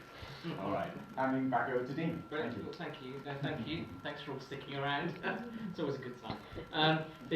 So I mentioned about asking the right questions. So just to recap, you know, for me, the pitch often isn't just about that end presentation. It's about all the bits that go into it. And knowing what the person wants from the start actually is going to give you a good indication of whether you can win the pitch or not. And so if you balance your time to focus on things you can win rather than things that you hope to win, you're going to be able to be far more effective and not have to take so many of the lows as the highs. you'll never win everything. You know, I'd love to be able to say that I'll give you a magic wand to win everything you go for, but the reality is if you pick carefully, you're more likely to win. And actually the big thing is learning from it. But during that initial stage, one of the things you have to really look at is the red flags. So what are the things that would stop you from winning? And some of those can be as simple as, well, actually, what's the location of the client? You know, can you get to them easily enough? You know, are they going to be happy, or are you going to be happy if you've got to travel an hour every day to meet them? Or, you know, are they going to be happy if you only do whatever you do over Skype? You know, simple things like that can be really important. But also, think about things like, you know, can they actually pay? Because increasingly, you know, you look at the high street, it's changed dramatically. I was previously the vice chair for the Federation of Small Business in Hertfordshire, and one of their big campaigns is the fact that the high street is rapidly disappearing. You know, small shops, big shops. If you think, just from in fact, I'll do a bit of a pub quiz. How many high street shops can you think of? I'll name one that doesn't exist anymore. Woolworths is one I remember. Any others? House of Fraser. House of Fraser. Maplin? Maplin, yeah. Yeah, PHS. Nothing. Yeah, Maplin's gone. Gutted. But any others? Yeah, CNA. You know, HMV's only got a small handful at Virgin Megastore. All of these places have disappeared. Now, the reality is, in the latter days of them existing, they probably put out tenders to businesses, you know, on the hope that they wouldn't be disappearing. Would they have been able to pay them? You know, look at the finances of the organisations you're going after. Because sometimes it's really great to think, oh, we'll go after this really brilliant opportunity, but actually, can they pay? You know, a hope and a chance isn't going to be able to pay the mortgage. You've got to be practical about what it is that you can actually achieve. And there's some really great tools for that as well. If you're going after big opportunities, there's sites like DueDil, DueDil.com, I think. Due diligence, basically, to look at different financials, you know, Companies House, all of those places. So if you're working with businesses, do that. But also when you're working with individuals, you know, it's like tonight. I think you charge £5 or £10. Yes. How much you charge? Sorry, and thank you all for paying to go on. But the reason why that's so important is because actually that incentivised you to come along, because otherwise you would have thrown that money away. So actually sometimes when you think about payment, don't always think about it, oh gosh, you've got to ask someone to pay. Actually, sometimes it's an incentive, it's a reason to do something. It gives somebody a kick up the backside to do something about it. And that also comes down to how much you price yourself at. It also comes down to how you pitch your budget. Because if you get that right, you shouldn't always feel guilty about charging money for something that you do. And that's why understanding those three components of the pitch, your brand, the storytelling, and the call to action, and sale, are critical. Because if you understand that, you understand your value. And that also goes back to your purpose. You know, you might love doing something, but if you do it for free forever, you're not going to be able to pay the mortgage. You're not going to be able to do it more. You know, so actually you shouldn't feel guilty about charging a fair amount. Not a fair amount in a big amount, but a fair amount for you, for what you do. Because you're not a charity, you know, but you can do charitable things with the skills that you've learned and the tools that you've gained. When developing, especially if you're doing something around a brief, track all the details. But that also goes into, you know, if you're sitting down with a prospect, whether it be an individual, a team, a business, or whatever, you know, think about it in terms of try and get as much detail from them as you can. You know, why do they want to do stuff? It all goes back to those questions from earlier. But what is it they're really looking for? Because sometimes they might be hiring somebody to do one job, but actually what they think they want, but actually what they need is very different. You know, if somebody goes and hires a painter to paint a nursery in their home because they're having a young child, they're not really paying them to paint, you know, because that's part of it. They can hire anyone. But actually what they're doing, they're hiring someone to fulfill a dream, to have a beautiful nursery for their child. You know, it's much more than that.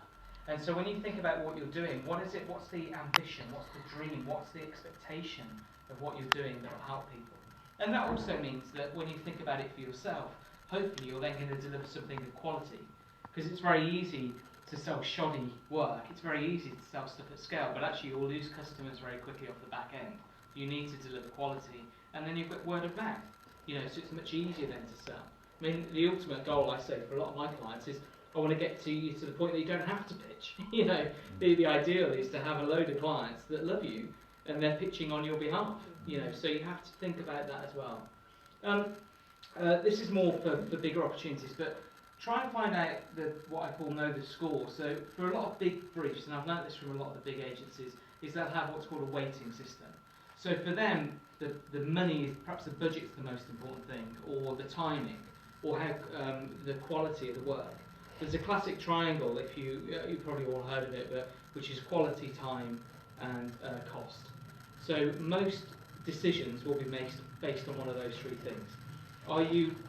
Is your benefit to the client or to the prospect based on really good quality? In fact, cost won't be as important then, but it could be that are you the cheapest? So cost is going to be really important. And it could be down to timing. Can you do it the quickest? You know, sometimes that's really important. So when you're thinking about your position, especially from a pitching perspective, understand what it is from the prospect's perspective or from your customer's perspective. What is it they're really looking for? Are they coming to you because they know you'll do the best job in the world and you'll be brilliant? Or actually, are they coming to you because they've only got a certain amount of budget and that's all they can spend? Or is it because they know that you'll do it in 2 days, whereas actually everyone else has quoted 5 days?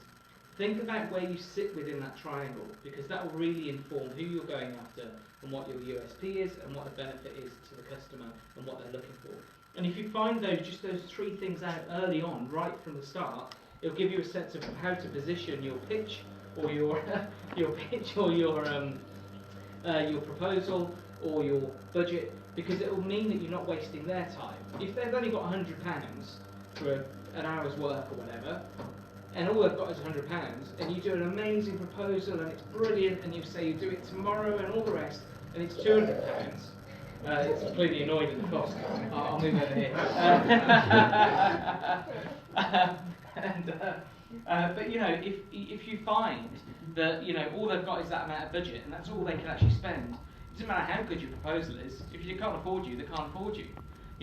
So do you go in with a discount, or do you say, well, actually, it's not the right client for me because they're not going to pay the bills? So you have to be quite tough on yourself and on your vision for your organisation, on what you will pitch and what you will take. And that's the same in life.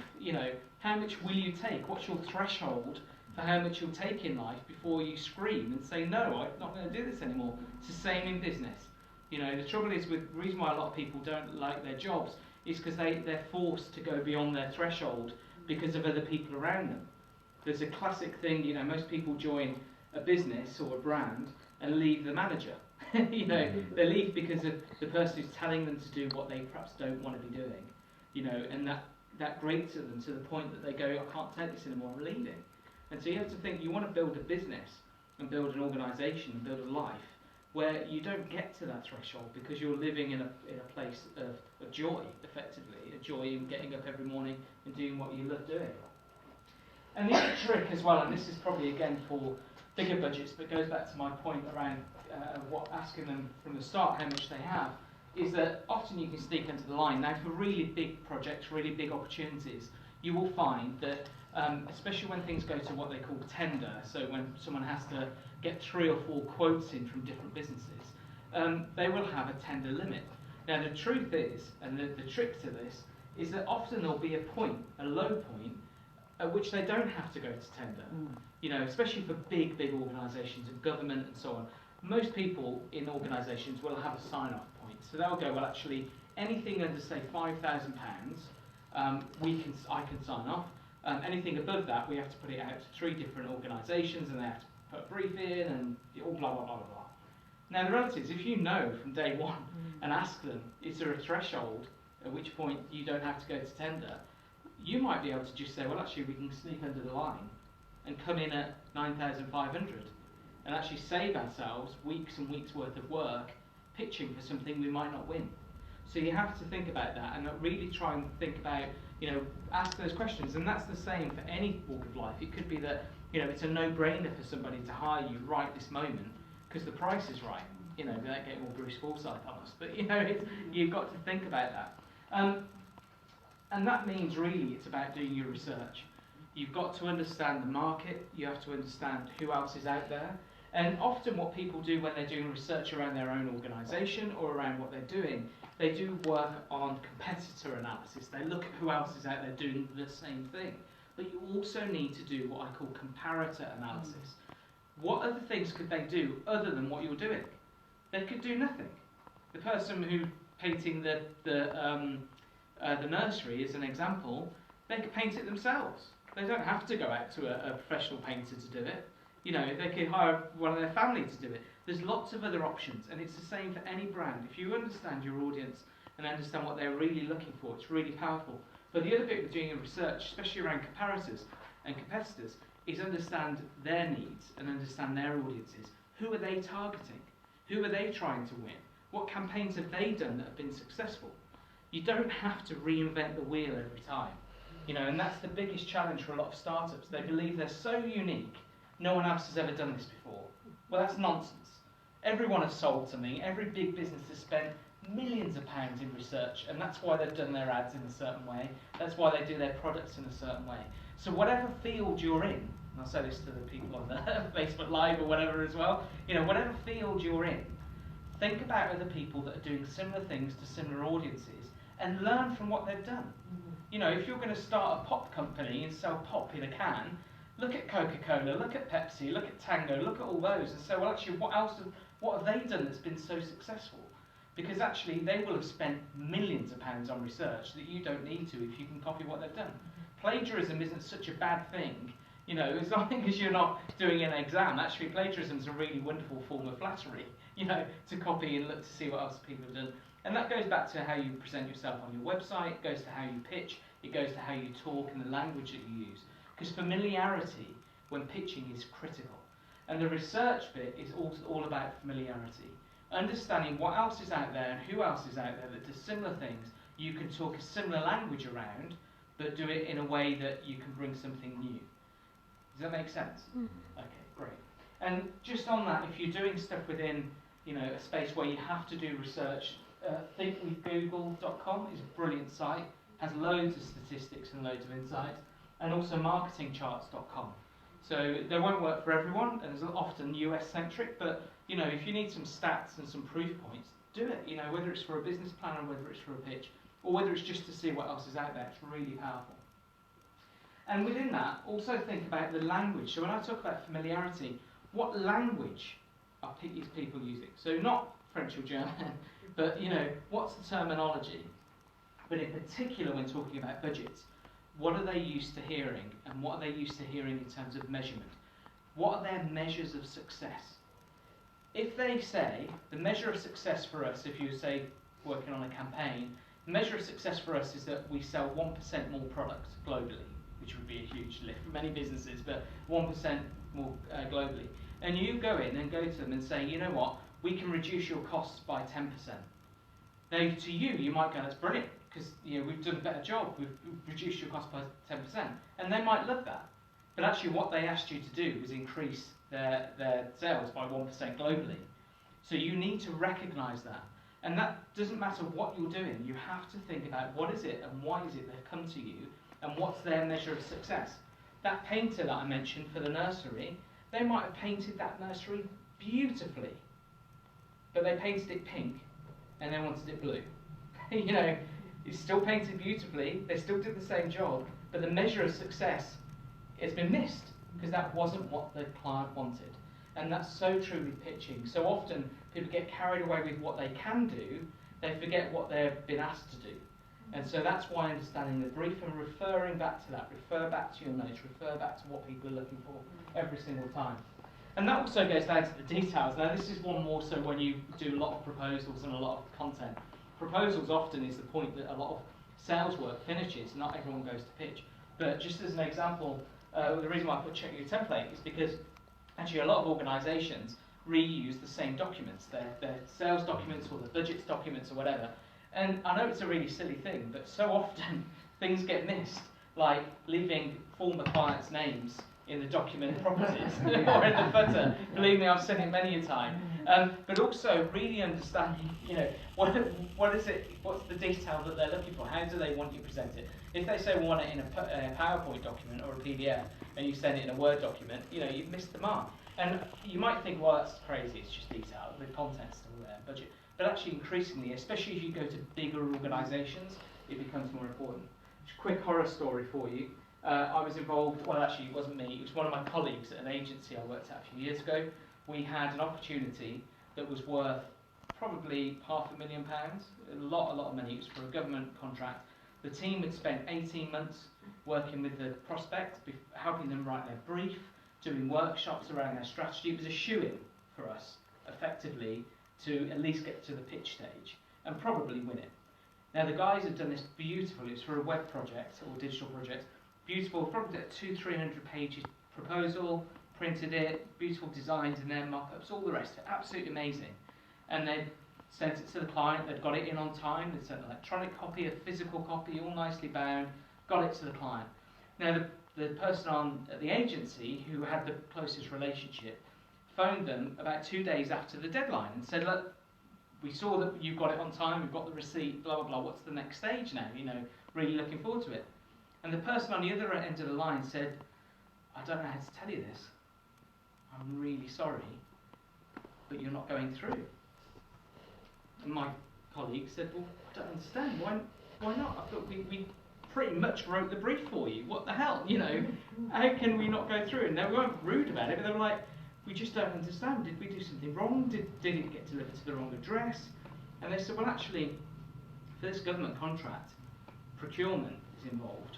So that's often the bit which is very much the sort of the back-end piece within the organisation, the tick boxes, effectively, to check that everything's been followed correctly. And they said, we're really sorry, but procurement has been involved, and there was a little detail in the brief that you may have missed. And in that detail, it said that on the back of your proposal, because this is going to form part of our contract, it had to have been signed by 2 directors. And it had been missed, hadn't been signed, they didn't get through. So as silly as these things sound, check your details, ask what's being looked for, make sure you cover all bases, and that's just one example of many that I could give you. One of the things as well is often when presenting as well as pitching, you know, understanding who you're presenting and pitching to. You know, thankfully Pad, before I came here today, told me the layout of the room, you know, how many people were here, some of your names, so I knew what sort of the scenario was going to be like. But if I'd walked in here and there were 3,000 of you, or 6 of you, you know, all sat in one table, it would have been a different dynamic. And so actually trying to understand who you're pitching to, who you're presenting to, will give you more confidence in what you're doing, but also make it more familiar. And in particular for a pitch scenario, if you're pitching to a team, you know, one of the tricks I often do with teams when I'm coaching them is that I'll get them to put photos from LinkedIn up on the wall of the people they're going to be pitching to. And it sounds crazy. I mean, it looks a bit like Line of Duty, you know. Which one's H? But the point is, what you can start to do then, because we're human, you know, we don't just respond to names, but it means you can put a face to a name before you walk in the room. You can shake someone's hand and confidently go, hello H, you know, and make sure that you're covering it right. And it's just a human thing. So try and get as familiar as you can with who you're pitching to, because they're not just robots. They're going to have an emotional perspective on what you're doing. There's a reason beyond their job that they're putting this tender out.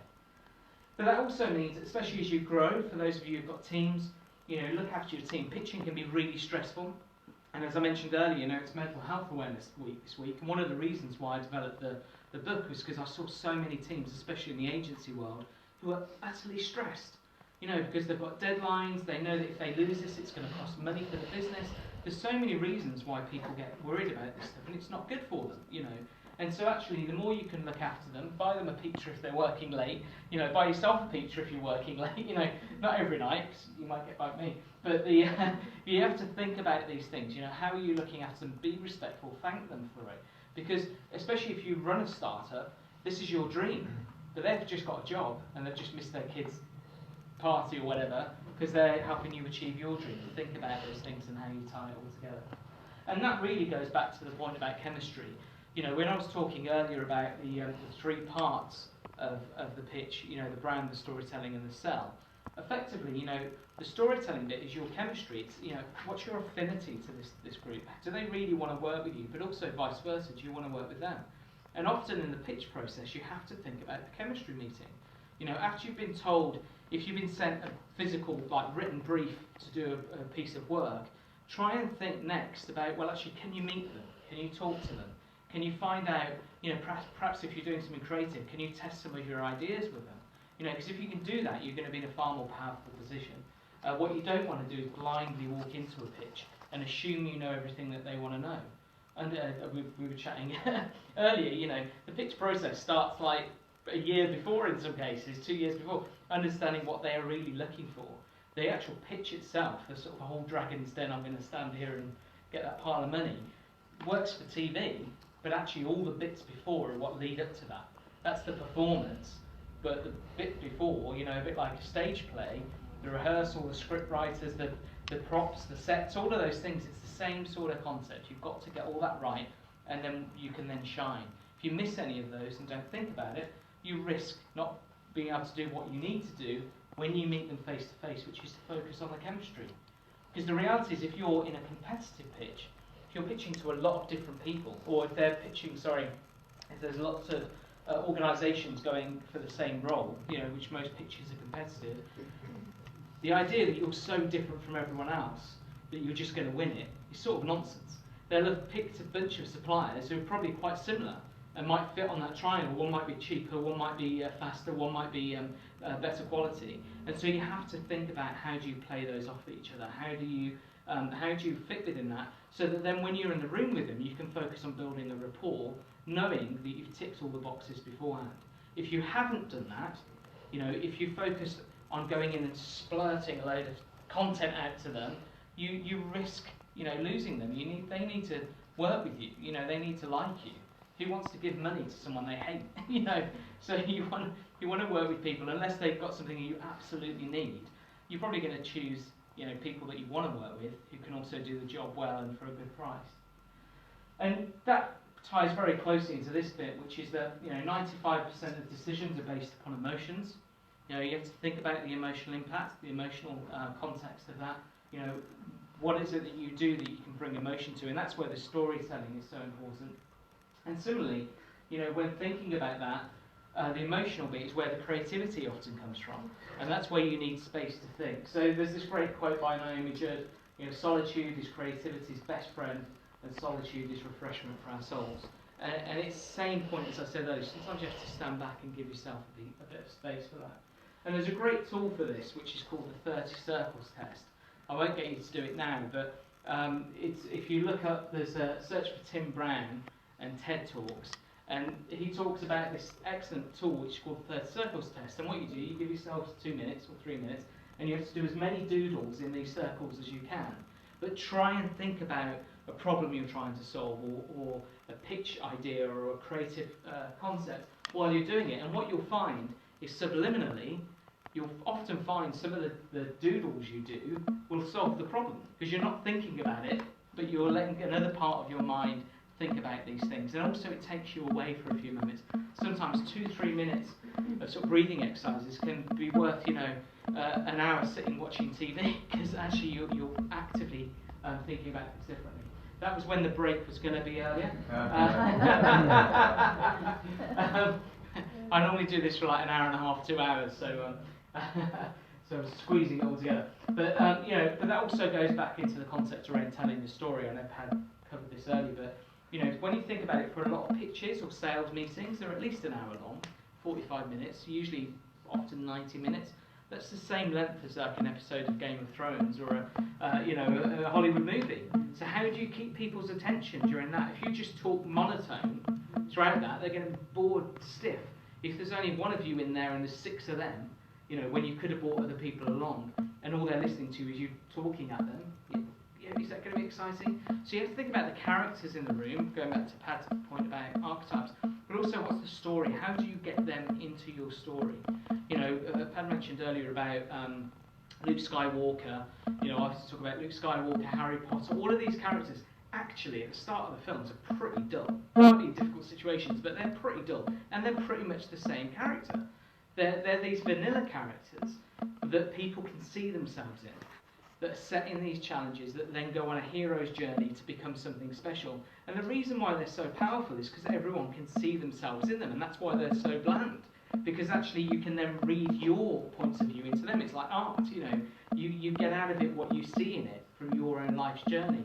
And so when you're pitching, you have to enable the prospect or your potential client to see themselves working with you, see themselves seeing the results that you're going to deliver for them, see them using your product or your service.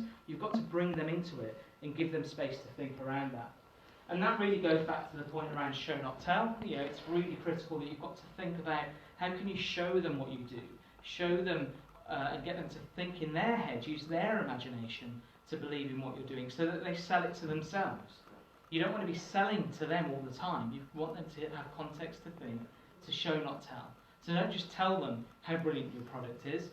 If you say do a food product, take in the food, get them to eat it. If you're doing a service, show other people that have had, who are like them, who give you brilliant testimonials, so they can see that this works. And that's to this point here, especially when you're doing proposals or written pitches, the skill of writing is to create a context in which other people can think. But that's also with speaking. If you look at any brilliant speaker, from Churchill to Obama, any of those, what they often do, you speak in very short sentences, often to wait for applause. I won't. So that people can have a thought of their own. And so, yes, we can. Think about all of those phrases. They're all normally 3-word statements.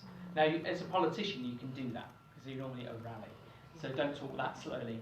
But you do need to give people context to think. So if you've come up with a brilliant idea, and you're sharing that, give people time to take it on board. Just because you know it, doesn't mean that they instantly get it. You've gone on a journey to get the idea or the product or the offering you're doing. You have to give them space to do the same. You can't just assume because you've told them they'll get it straight away. And just on the latter part of this, one of the things that I often come across with pitching, and especially with the work I do with England That Pitch, is often about the presentation side of things. And one of the things I found fascinating, I've got a free ebook on my website actually, I've got several, but one of which is called Breathe, which is about how to overcome presentation fear. So if you go to www.winthatpitch.win, and then look at free resources. There's a load of free ebooks on there. So I recommend you have a look and download them. But one of the things when I was writing the ebook and within my How to Win book, actually was how fear of public speaking is often the thing that comes to mind when people talk about pitching. And glossophobia, which is the fear of public speaking, is actually a more widely, what's the best phrase to use? It's a more popular, it's not popular phobia, but it's a more more common phobia than fear of spiders, or fear of the dark. So actually, it's very common, and a lot of people feel embarrassed to say that they're scared of speaking. But believe me, I've met managing directors of big companies who still get dry mouth, the heart goes like this when they walk in a room. In fact, actually, just a quick question, if I told you now that outside that door, some people, like me, and like you at the back, will go bring it on. For other people, they're like, oh my gosh. In fact, in one room, I saw someone almost, freeze just at the imagination of the thought of having to do it. So that it's common, and there's techniques that you can do to get over that. And that's the book, the ebook actually, the free ebook. So if you go to winthatpitch.win. But the reason why I say that is that, you have to think about the breathing part when pitching and when presenting. And actually, there's a physical reaction we have to be able to convincingly go into a room with confidence and present with gravitas and get that right. Pat, if you don't mind, can I add another 5 minutes to our time? Go on then. Yeah, thank you. Take it from mine. Go on. Because I'm in fear of this point here with the presentation of doing what I'm saying not to do, which is that the basic rule of human nature is that powerful people speak slowly and subservient people speak quickly. Because if they don't speak fast, nobody will listen to them. And there's a fear of that, isn't there? When you're pitching or when you're in a situation where you don't quite know what you're doing, to try and sort of get it out, speak really quickly. But actually, to the viewer, as it were, to the person listening, that can actually be off-putting. It can actually take away your confidence. It can take away their confidence in you. So you have to take time to breathe, slow it down. I've done a lot of work with, we've had some secretaries of state, which has been amazing work. And one of them, I won't say who, but one of them is currently a secretary of state. He used to do this, in fact I will say, so Liam Fox, who's the current international Secretary of State for International Trade, I used to do a series with him called 1 Minute Fox. I recommend you check it out, it's a few years ago. But it was one of the first YouTube series by politicians talking to camera about topics of the day. So I'd meet with Liam quite regularly, and we'd sit in his office in Parliament, and he'd do these pieces to camera.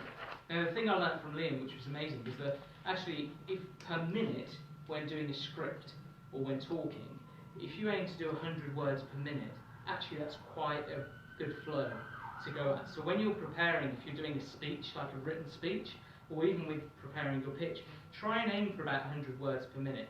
A bit less if you can, a bit more if you have to, but you'll find that's probably a pretty good pace.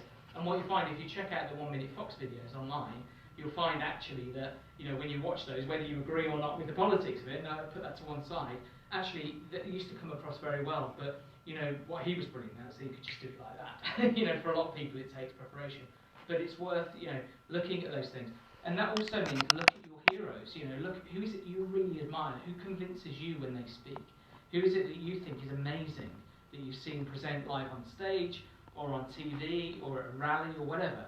And learn from them. What is it, try and understand what is it about that TED talk you might have loved, that you loved? Was it how they spoke? Was it what they said? Was it the content? Because the more you see what other people do that you admire, you can start to pick up on those traits and learn from them yourself. Because if you love it in other people, you probably will love doing it yourself. So try and pick up on those traits. And that also goes back to my point about slowing down, you know, try and breathe, try and think about what it is you're actually doing. And one of the tips for that, actually, which is is that if you are nervous when you speak, and a lot of people are usually in the first few moments of giving a talk or pitching, is have a glass of water nearby. Now, I look like I'm probably carrying a vodka with my hand, holding it like, now have a glass of water, a bottle of water on a table nearby, or on a podium, and you know, if you feel you're getting a bit stressed, just take a sip. Because to you, that will feel like it was like forever. But it will give you a moment to think. And to you, I imagine, that didn't last that long. You know, it's just me taking a sip of water. So practice things like that, because they're really good tools to be able to do that. And of course, body language is critical. You know, if you're sat in a meeting like this, you know, you're not really giving out much of a feeling that you really want to be there. If you're fidgeting with stuff, playing with your hands or with your iPod or whatever, iPod shows my age, you know, your iPhone or whatever, you know, actually it's going to put people off. So learn how to use your body language. I mean, if you're talking, the rule of thumb for gravitas is to sort of get your feet about shoulder width, stand up straight, try and pull this in, you know, shoulders up, look out. Now, for me, I'm not really here to give a speech, but, you know, if you're at a podium and you stand up straight and give that talk, okay, I don't know whether Pat just did the peace sign or told me 2 minutes, but I was thinking of Winston Churchill. Yeah, totally. I was glad it wasn't that way. But you know, think about those things, and that's also important when sitting down. Most pitches will be sat down and often with other people speaking. So learn to be quiet, learn to be still, and learn to watch other people when they're talking. Because the risk is if you don't, then actually you're going to be a distraction from what someone else is saying. You know, because the prospect, and the best way to learn this actually is watch newsreaders when there's 2 newsreaders like on breakfast TV. Watch the person who isn't speaking, and you'll find they're often just very still and just looking at the other person or looking straight ahead. Now you'll never, that person, it takes practice, it probably feels a bit awkward, but actually to the viewer, you don't notice it, they're invisible because the other person's talking. So tips like that are really useful when doing team pitches. Props are really powerful, you know, take things in that can show examples of what you do. I used a 3D printout once for a client where we needed to show their data. And I thought I could show it on screen, but actually I got a 3D printout of their data and one of their competitors, and showed their competitors by scale was this big and theirs was this big in terms of conversations. And it just meant that actually they were quite interested in seeing a 3D print, because it was a few years ago and it was quite a new thing, but also it just brought it to life. So you don't want people just looking at the screen, you want them looking around the room or other things. And that also goes back to your budget. Think about how you can present your budget in a better way. So often when it gets to the budget and the time and the investment piece, people will give loads of spreadsheets on the screen. But actually simplify it on the screen and give people the raw data as it were, or the spreadsheets so they can look at it close up. Try and simplify it. If it's 1,000 hours of work to complete the activity, break it down so the investment here is that 1,000 hours. You know, and that bit there is for the project management or whatever. Just simplify it. Use infographics, actually a really good tool as well. And also, which is ironic given the fact I'm just about to overrun, plan your time. You know, think about how long you've got. Think about, you know, making time for Q&A. The one thing that people often don't do is for pitching, is they forget to plan the question and answer session. Often you're given, say, 15 minutes to pitch or half an hour to pitch and 20 minutes to answer questions. They plan the presentation, but don't plan the Q&A. And that's a trick again. Sorry to use the politics word, watch politicians when they're being interviewed on TV. If they're asked one question, they get moaned at for not answering, but they will always link it to what they do want to talk about. So if you're being asked in a pitch, answer the question, of course, don't be evasive, but then link it and practice linking that to something else you want to add that you weren't able to add into the pitch. I've just got about 2-3 slides, I think. These are my best. I mentioned, you know, learn from others that are taken on board, but also plan for the unexpected. You know, like now, with overrunning slightly, but you know, when thinking of the unexpected, you know, what could go wrong? Trains, taxis, flat tire position. I did work in Miami a few years ago, and I said to the team, we've got to plan, because we were doing social media, plan for if somebody is ill on site. You know, what if someone has a heart attack? And they went, oh, that won't happen. You know what happened? Hurricane Sandy hit, and half the people couldn't attend. You know, no one had planned for a hurricane hitting the location we were going to be in. So you do have to plan for the worst, not necessarily hurricanes, but do think about what could go wrong and what's your backup. If you can't make it, is there somebody else who can? Or what do you do in terms of rearranging? The follow-up is key. You know, what questions are you going to ask? And the bit for me that often gets missed, and probably the most important bit, is whether you win, lose or draw a pitch, learn from it. You've just invested time and money and effort into trying to win that pitch, which is a good plug for my business. But you know, if you haven't, at least use that investment to learn how you can win next time. If a client or prospect has asked you to come along and pitch for something, you know, the least you can do at the start is say to them, look, at the end of the pitch, could we do a quick questionnaire with you and ask you a few questions? You know, so have a consistent set of questions and learn from that. Because it might be something simple that you didn't win on. It might be as simple as, you know, you were 10% over the budget, you know, and you get that feedback 4 or 5 times, you reduce your budget, you know, or you go after different prospects. So, to summarise, prepare as much as you can. You know, when I talk about resume right at the start, you know, think about that process, you know, the ability to prepare for the unexpected, but also understand the human emotion aspect of that. You know, what is it that, you know, is really going to make a difference to them and it's going to resonate with what they're trying to achieve. Check for red flags. Sometimes you don't want to pitch. Actually focus on what you can achieve rather than trying to do everything. Tell a story. Think about what it is that really resonates with you and resonates with them. You know, bring them into the story, bring them into your success so that they feel it too and they'll achieve something from it. Be confident, you know, and that often comes from preparation. You know, I talk about rehearse.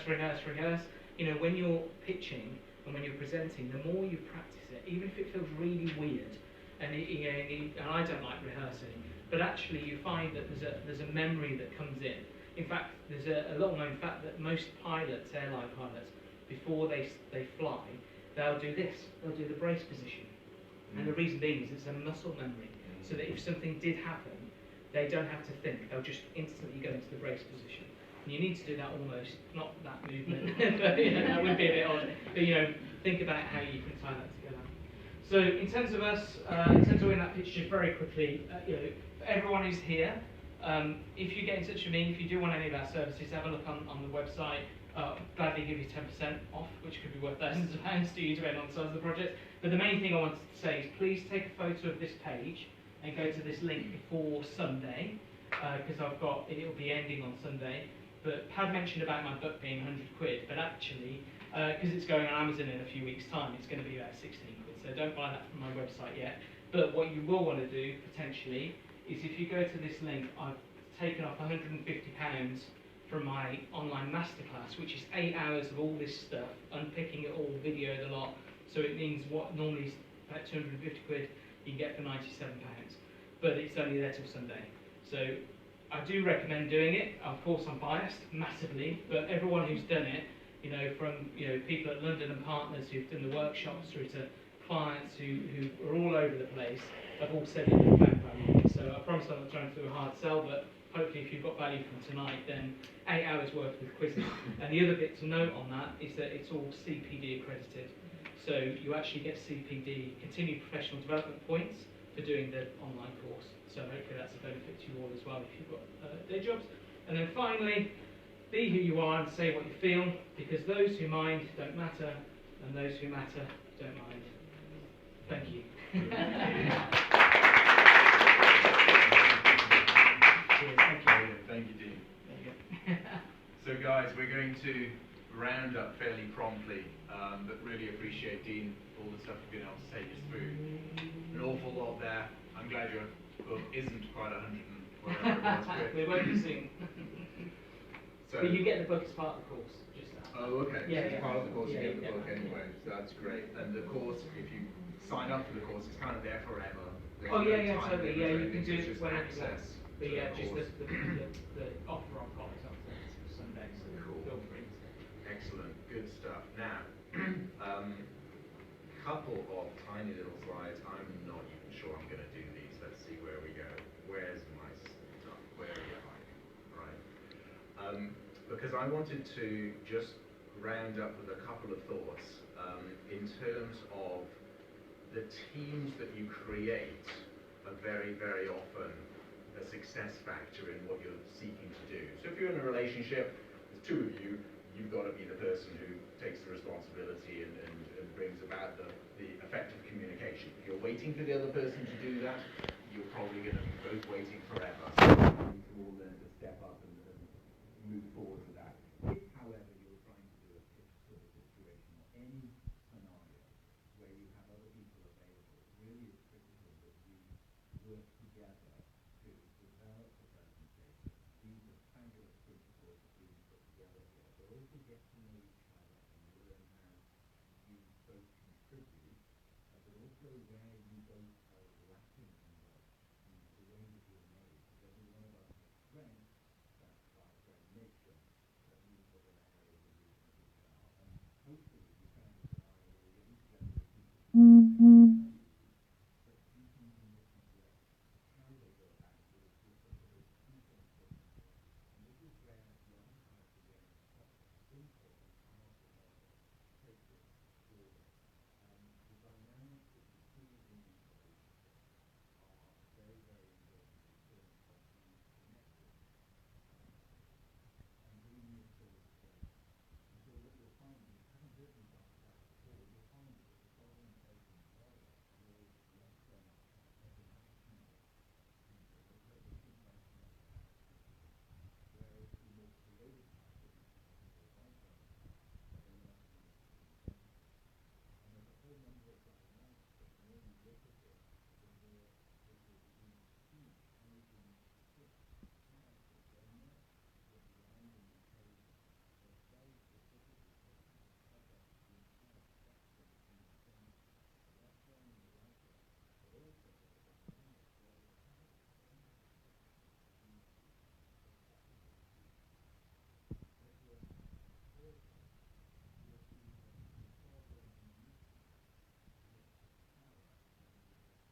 sage and the jester, but they both look at the past.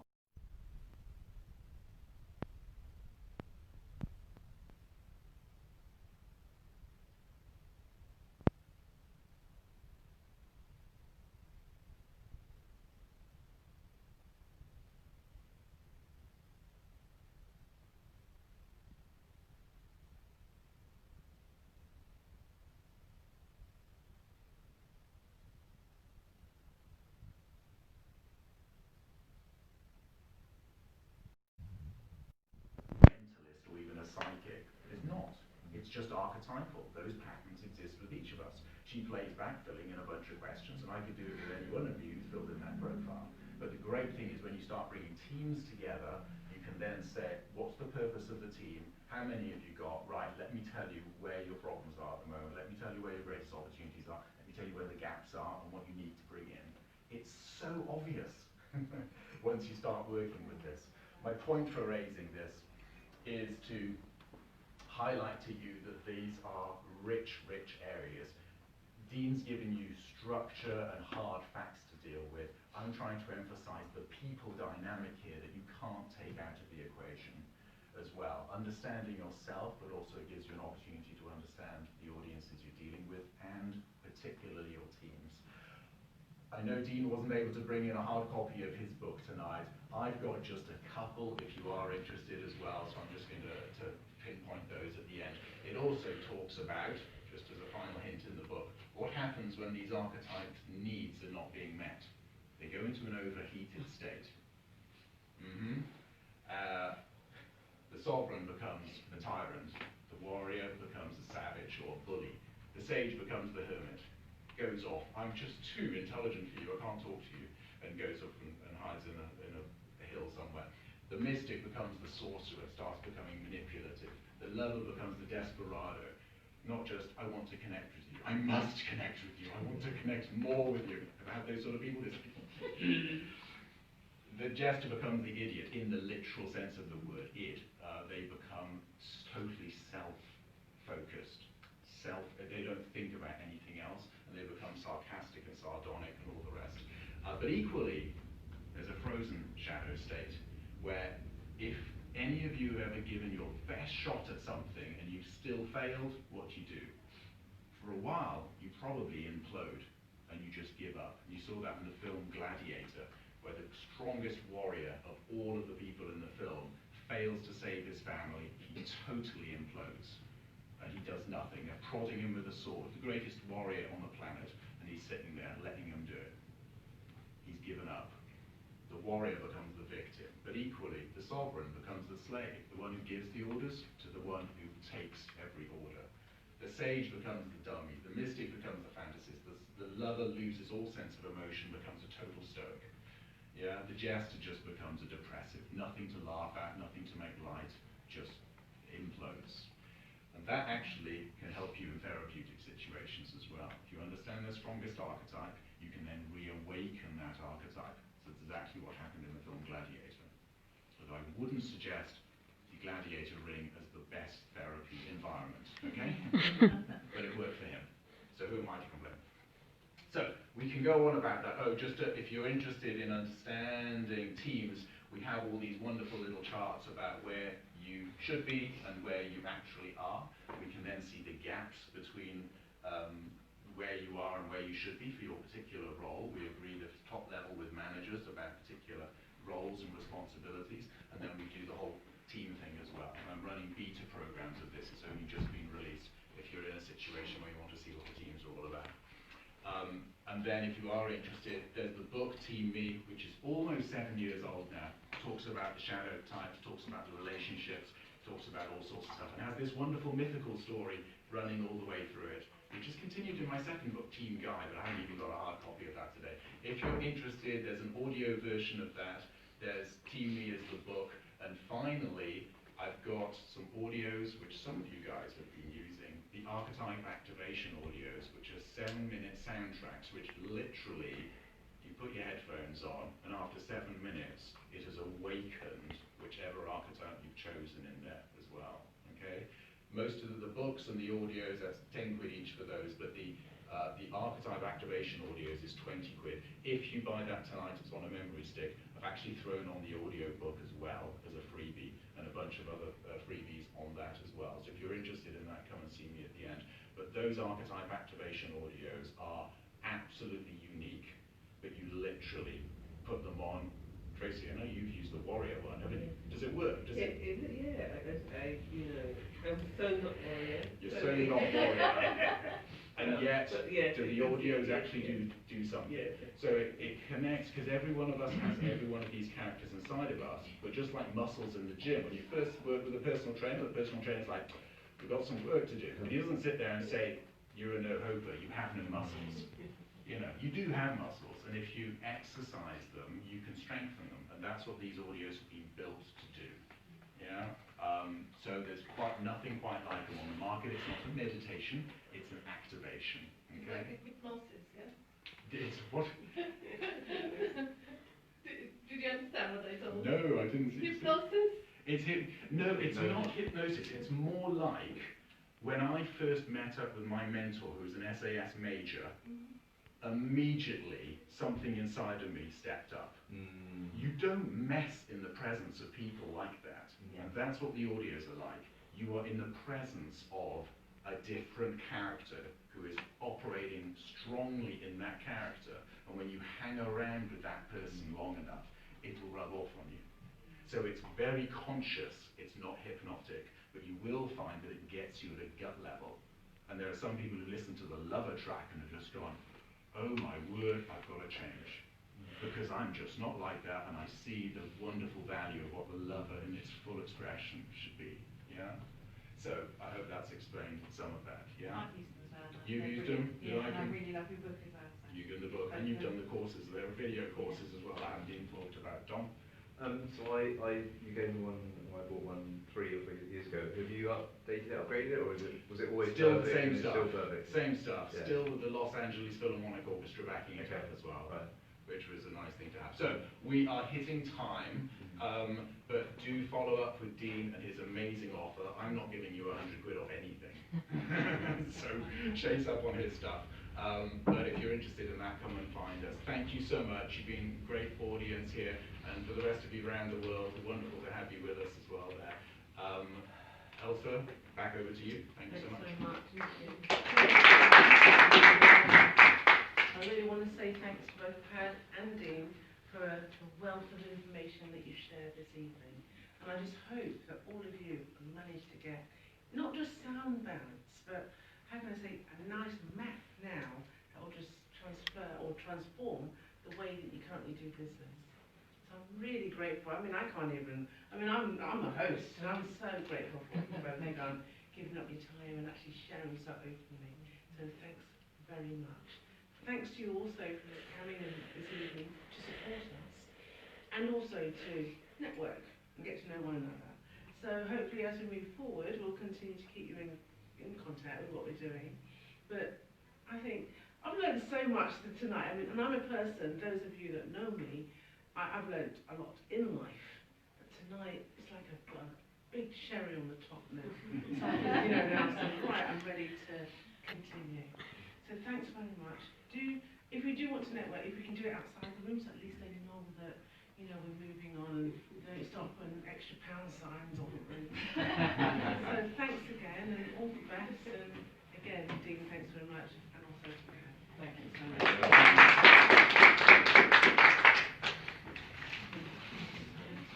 Thank you so much for everyone who's joined in. I love you all, and I hope you've learned quite a lot.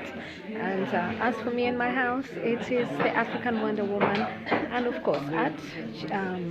course, also if you've learned something, please do comment. Let us know your thoughts about what you had, and follow me at JNM1000 as well. And if you'd like to contact me as well and find your purpose in life, please do contact me. Do not hesitate. As usual, it's your one and only African Wonder Woman, Juliet Mahapila, and of course at JNM1000, and of course #PowerPitch as well. And of course, it's lovely.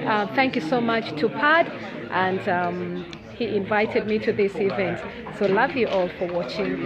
Until then, it's a goodbye from me. Let me grab some of those moments, and it's lovely to see you all. Many, many thanks. Just quick one, Usuchi.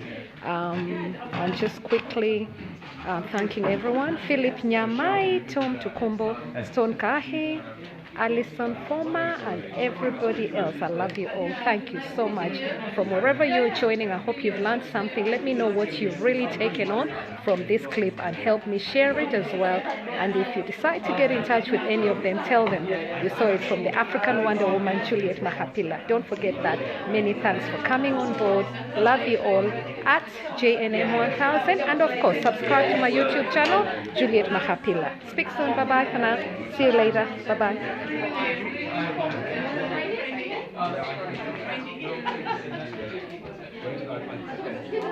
Love you all. Bye.